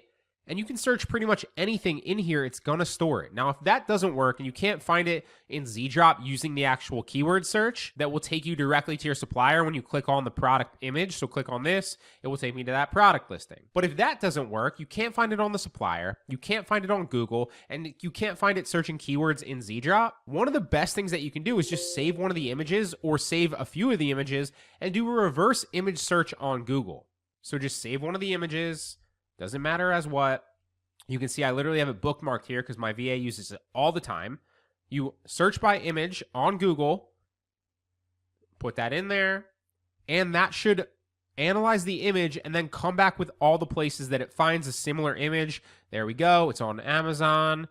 That one's a little bit more expensive than the other listings, so we could keep trying to find it a little bit cheaper, but you get the picture, right? So this is going to help you find products once you make sales. Obviously, you should know your main suppliers anyway. I always recommend that people start with, Amazon, Walmart, eBay, maybe even Target potentially, and some others. So you should know your main suppliers anyway. You could just search the search bars there. But if all else fails, do the reverse image search before obviously you cancel the order or you mark it fake shipped or anything along those lines, whether it's Poshmark or any other platform that you're getting the orders. So hope it helps. So I really briefly want to show how I keep track of my orders. It's really simple. A lot of people try to overcomplicate it and they want some special secret complicated software. And the reality is you don't even need that. You can just use Excel or realistically anything like Excel. I just have Excel. So the first way is through Poshmark, right? So all I literally do, you can see that I keep track of the date, the item title, and then the profit, right? And then as I kept going through Poshmark, I stopped keeping track of the date and the item title and the sale. And obviously you don't need the tracking number on Poshmark because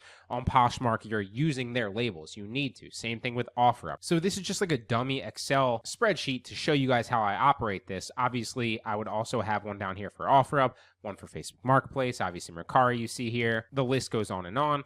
But generally speaking, there's only two ways I really maintain it. So it's Poshmark and Offerup this way, where I don't keep track of anything but the profit on the sale. That's really all you need to focus on. So let's say, for example, you get a sale on Poshmark and you're netting $30 on that sale, and you buy that product on Amazon for $22. Well, obviously you don't need to write 30 and 22 in the expenses column here, which is going to net you 8, right? You can just do that math instantly or with a calculator and then write down the profit. It's so much simpler. It's the only number you really need to focus on Poshmark and Offerup because, again, any sale, any issue is going to take place within the app, within the website, so you can do everything there. It keeps track of all of that. You can also download all your sales in an organized spreadsheet and they'll email it to you right from the actual seller app, so it's very simple. So again, all you really need to do, keep track of your profit, and then obviously you can see how many sales you made over here on the left column, all the profit for each sale, so you can see what your average is if you want to calculate that. And then if you scroll down to the bottom as we go down here, because obviously I tend to have a decent amount of orders for Poshmark, it starts to auto calculate, right? That's really easy to set up. So if we're going back here, let's move over to the G column here, and I'll maximize this a little bit more so you can see it. So let's say your first sale of the day is $7, next sale of the day is $4 profit, and then you get one for like 35, right? So all you would do is take the first column where you have a number, drag it all the way down to the bottom so you get to the row that you actually want to calculate the total on, let it go, and then come up to auto sum here, and boom, it's going to take you to the top, and then you'll scroll back down, and it's just going to auto calculate all those numbers and add them up for you automatically so that when you come up and you start adding more numbers, like let's say you got a sale for $42 profit, $5 profit, $12 profit, right? And then it's just going to keep track of that going forward for you. And that's how you set it up. It's super easy. So that's all I do for Poshmark. That's all I do for Offerup. You do not need to keep track of anything else because it will do it all for you automatically. Now, as far as Mercari and Facebook Marketplace goes, right? So it's really going to depend for Mercari specifically, or Facebook Marketplace as well. If you're doing the dropship arbitrage, like we covered, if you're doing the dropship arbitrage, then obviously you really only need to keep track of the profit for that sale. Again, because it's all going to take place natively on that platform. So it'll all be stored on Facebook. It'll all be stored on Mercari, right? And then you could keep track of it if you want. So let's say hypothetically you're doing dropship arbitrage. Again, you would just input the person's name. You could input the title. Obviously, there's not going to be any tracking for the shipment because you're going to be using the label that they provide you with, hence the dropship arbitrage. So then you would leave that blank.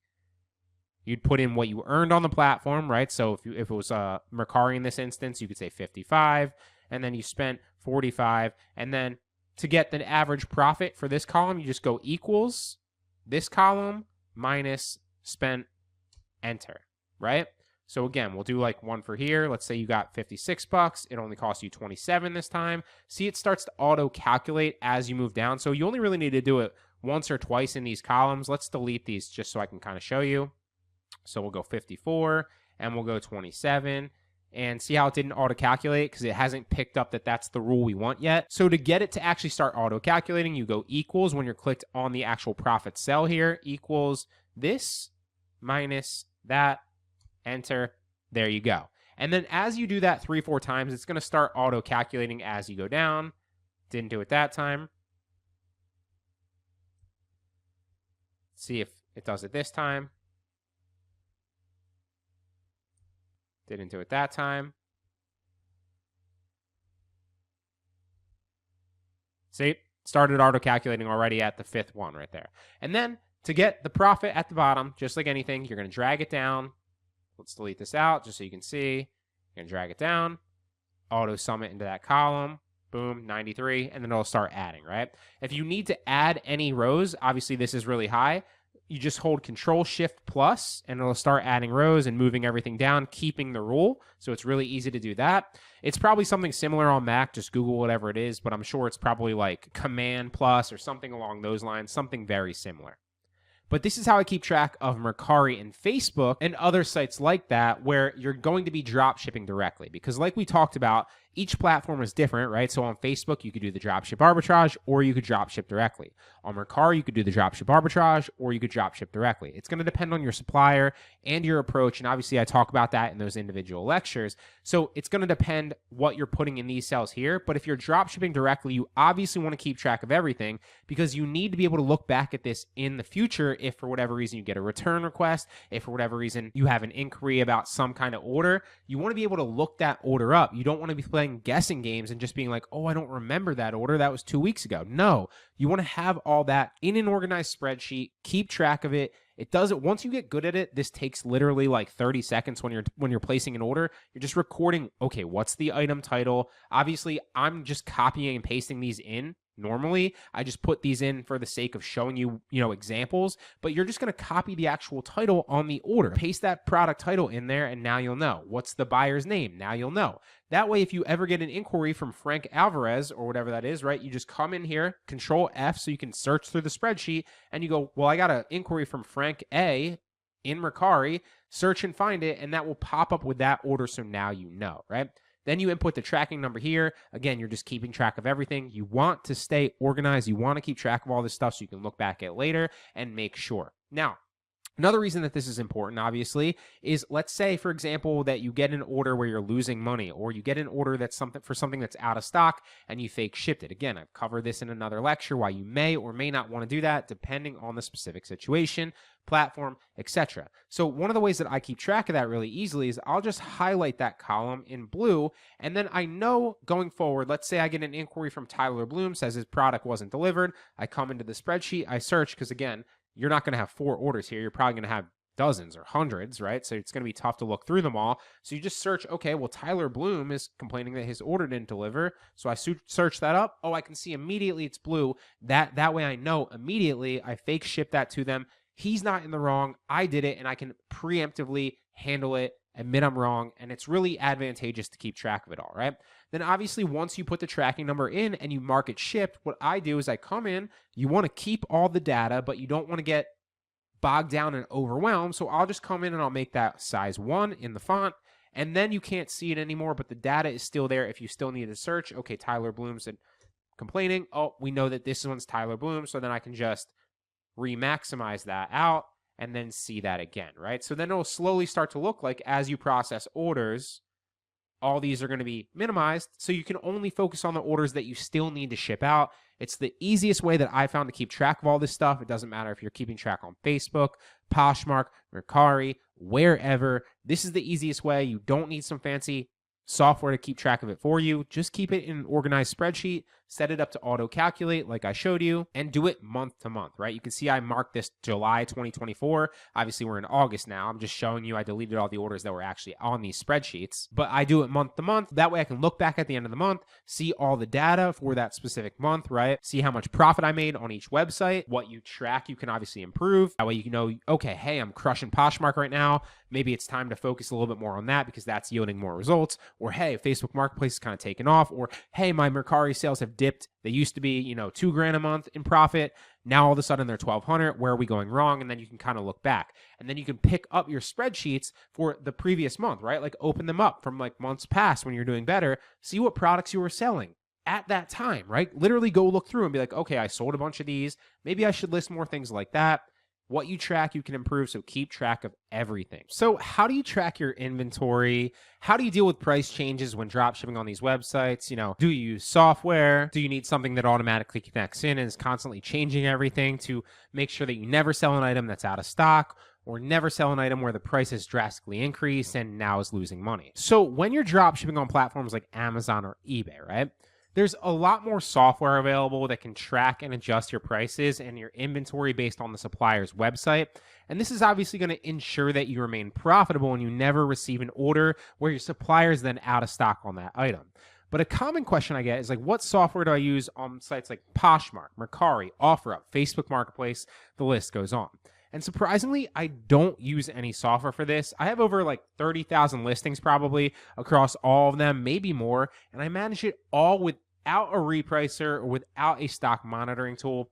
Here's why. When you're a beginner, when you're just starting, right? And you don't have enough listings yet to justify the cost of a repricing software, you're not getting enough sales to even need it, and you can manage all your listings manually very easy.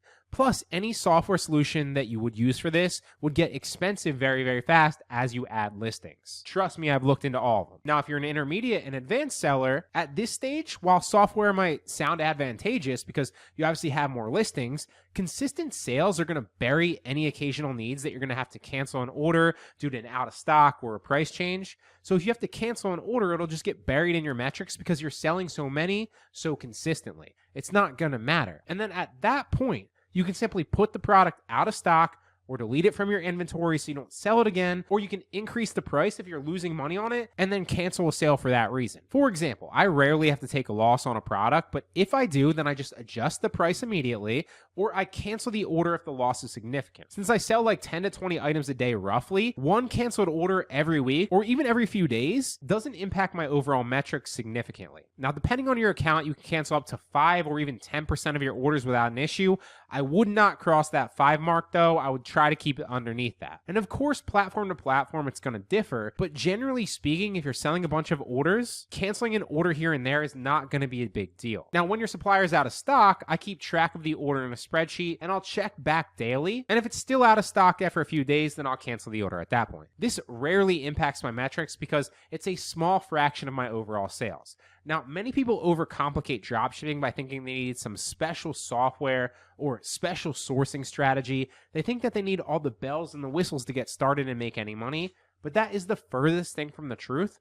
Keep it simple. It doesn't need to be complicated. I promise you, you can always complicate it later if you want to. Currently, you don't need any software to monitor your prices or your stock levels unless you're using very obscure suppliers. Most suppliers used by dropshippers have stable stock levels and prices, especially if your main supplier is going to be Amazon and Walmart, which is typically what I recommend for most beginners.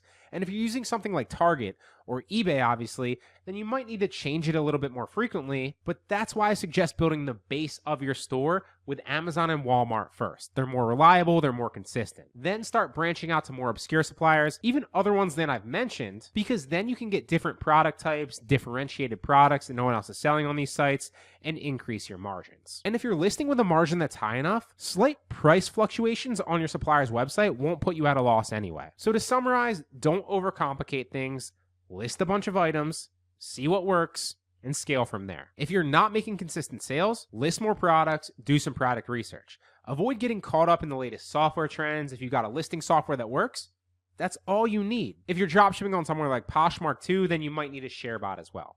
But that's it. It's simple, it's not sexy, but it works, and it'll get you paid. So I really briefly want to talk about returns and how they're handled on each platform. So let's knock Poshmark out of the way first and foremost. On Poshmark, customers file return requests from time to time, and depending on the situation, you can either obviously message back support when they actually have their return request and say, hey, I don't think it should be able to be returned for X, Y, and Z reasons, or you can just accept it, and then you don't have to worry about paying for the cost of shipping back. Poshmark handles that. It's really easy because then you can just return the item completely free. I'm going to show you that at the end of this video on how you can return any Amazon item for free, right? Also, you can return pretty much any Walmart item for free, pretty much any eBay item for free, as long as you don't abuse that. We're going to talk about that briefly at the end of this video. But so understand that Poshmark returns, you don't get that many. I probably get one every 20 or 30 orders-ish, depending. And usually it's my fault. It's when I, ship something that's similar because I couldn't find that product because it went out of stock or something along those lines. Or maybe I mixed up order labels because I was doing it too fast. This happens all the time to me during Q4 when orders are just crazy. So for example, let's say it got broken. Obviously, I'm just going to say that they can return it. If, for example, they realized that they got a different product than they were supposed to, and I was the reason for that because I shipped them the wrong product, then I would own up to that, saying something along the lines of, hey, I have two of these that are very similar, and it looks like I accidentally sent you the wrong one. I'm sorry, this was my mistake, so I own it, and then I let them return it, right? Then the buyer's happy. They don't feel like they got scammed. Poshmark's happy because now we're both amicably handling it, and I'm happy because it didn't ding my metrics. I didn't have to cancel an order, and I'm still able to then return it on Amazon for free or Walmart or wherever. Now, if it is their fault, right? For example, like they say, hey, I didn't realize that this was a small. I wanted a medium even though I ordered a small. Or, hey, I don't like the way that this actually looks on me. Or, hey, I changed my mind. I don't want it anymore. Or something along those lines, I'll typically fight that back because on Poshmark, they're not allowed to just return anything as long as it was listed properly and described properly, right? So if it's the right pictures and it's the right description and they got exactly what they ordered, they're technically not allowed to return it. So you can say that in their return request. Make sure that you say, this was exactly the right condition, description, variation, color. The buyer got exactly what they ordered, and so this isn't returnable. The same thing goes with Mercari, right? So Mercari has switched their return policy a few times, but currently at the time of recording this, you are able to dispute it again. So I use the same approach, right? If it's my fault, then I'll just let them return it. If it isn't my fault and for whatever reason they want to return it for any number of those reasons, then I'll fight it and I'll say something along the lines of like, hey, this was described exactly what it was. The buyer got exactly what they ordered and this isn't returnable. And on those platforms, generally speaking, if you're true in that, and it is, then they'll side with you and they won't let them return it. Every once in a while, it is up to obviously the human reviewer's discretion. So every once in a while, they will accept it and they'll just send it back anyway. But that's the price of doing business on these websites. So understand that. Now, on Facebook Marketplace and other platforms like that, you do have to cover the return shipping, right? So you have to pay that. And so I handle that a little bit differently on Facebook Marketplace. So on Facebook Marketplace, if, for example, they do want to return it, and again, if it's my fault, then I'll just pay for the shipping. I'll eat the cost, or I'll refund them, or I'll send them another, or whatever. That's the price of doing business, and it only happens every once in a while. Less if you're shipping the right products and you're doing it correctly. But if they do want to return it for one of their reasons, right? They didn't like it, or it doesn't fit right, or whatever the case is, then I'll usually say something along the lines of, yeah, you can return it. Send them the return address, be like, this is the return warehouse, you can send it back here. But I do not cover return shipping, right? I don't say that. I just tell them where they can ship it. If they want to ship it back on their dollar, I'll return it for them and then refund their money, right? And every once in a while, you'll get somebody that complains, is like, hey, you're not going to pay for the return shipping. And I can just tell them at that point, it's my policy that I don't cover return shipping, but they're welcome to return it. And when we receive it back, we'll issue them a refund. So I will post to this actual lecture my template for that and what I say on Facebook Marketplace. It works very well, as well as all the other customer service templates that I have for Facebook Marketplace as well. I will post them to this lecture so that you can use them. They're very helpful. But keep a log of these so you can just kind of fire in responses that obviously fit, and you don't have to type it out every single time. It goes so much smoother. Now, you can return anything on Amazon, anything on Walmart, anything on eBay, or etc. if you tell them it was damaged and it showed up that way, right?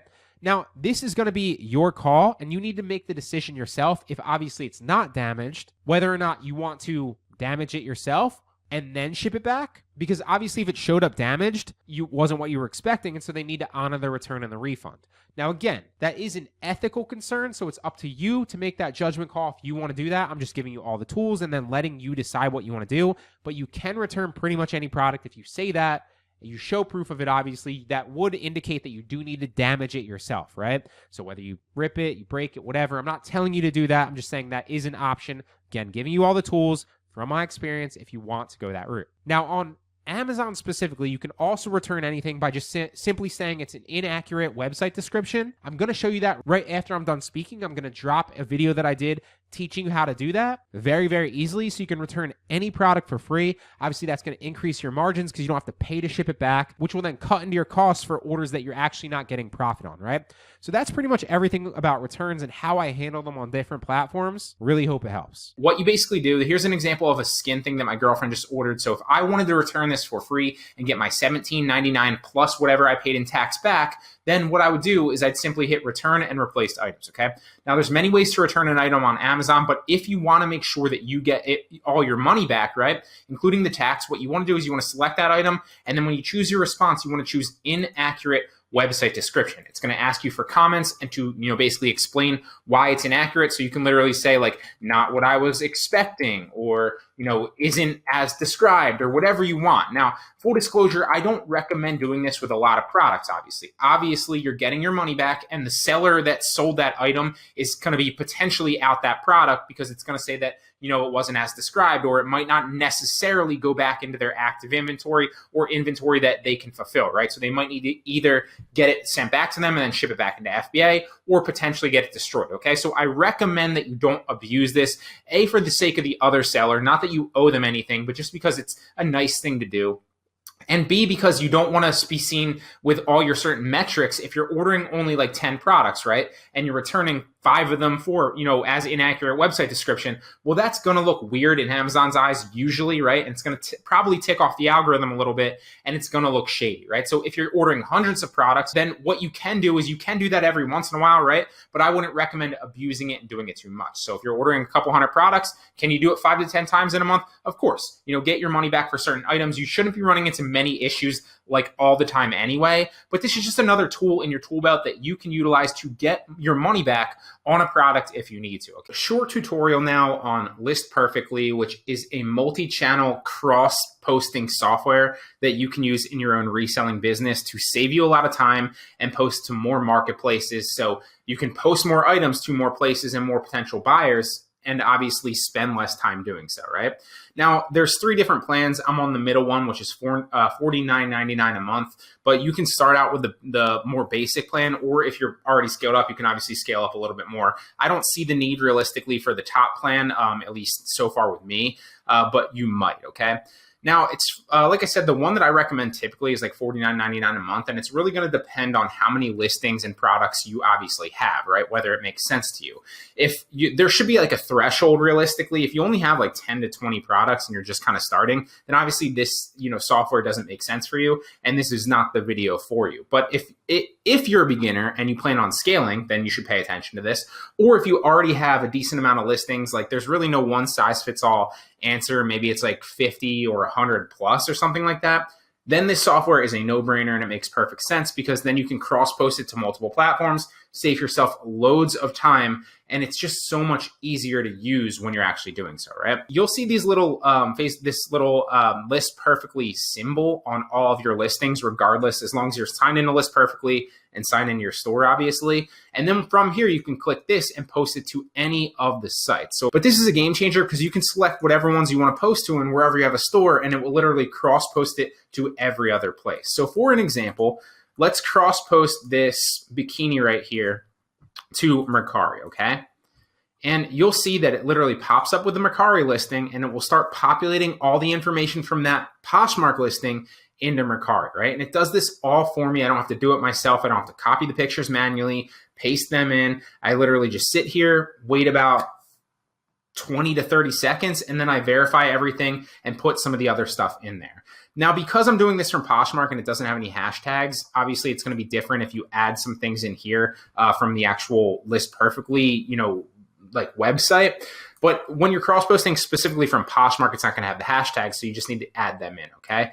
But description looks good. The only thing different with Mercari, and you have to know from site to site the different nuances of it. For example, like the Mercari title is a little bit shorter than the Poshmark title or the eBay title. So just make sure that it looks good, right? So like instead of being like that right there and ending it there, we want maybe crisscross, high-waisted string bikini. And we'll just go that way, right? And make the title look fine. You also need to know, like, if you're cross-posting it from Mercari specifically to Poshmark or vice versa in any capacity, you just need to know the different nuances of it, because the Poshmark description is not nearly as long as you can post on Facebook Marketplace or Offerup or Mercari or eBay or, any of those things. And sometimes you can add a certain amount of pictures on one and not the other. So you just need to know the different nuances. You will learn that very fast as you do it. Add your hashtags in, and then select the category and stuff, and then simply post it. It has your price already set in there. So it's pretty much pulling all the data from one listing and taking it into the other specific marketplace. And that way it saves you a lot of time, because the pictures are, in my experience, the thing that slows you down the most. And obviously any time period that you can save is going to make a massive difference it's not going to make a massive difference if you're listing like one or two things.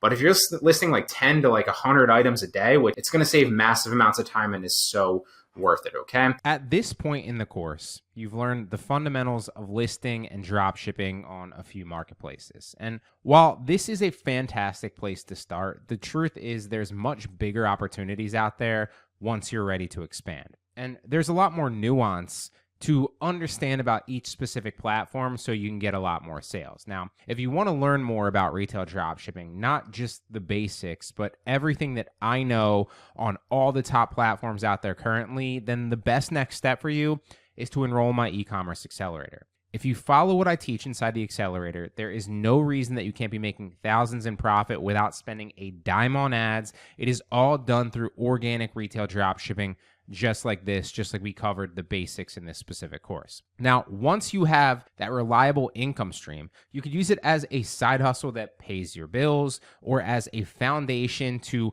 fund bigger projects without the risk of spending your own money and then obviously failing, right? Because now you have that proven cash flow, you can pay your bills or use it to scale another business with zero risk. And that is why I love this business model so much for beginners. For me, this business model was one of the biggest turning points in my life when I realized that I didn't know everything and I had a lot more to learn. But then when I saw a big opportunity with little downside risk and a massive upside, I immediately started jumping into those opportunities. And that decision changed everything for me. And maybe this will be your defining moment too. So if you're ready to take the next step, here's exactly what to do. Head over to learnecom.net, enroll in the e-commerce accelerator, and you can use the code FREEDS20 at checkout for 50% off.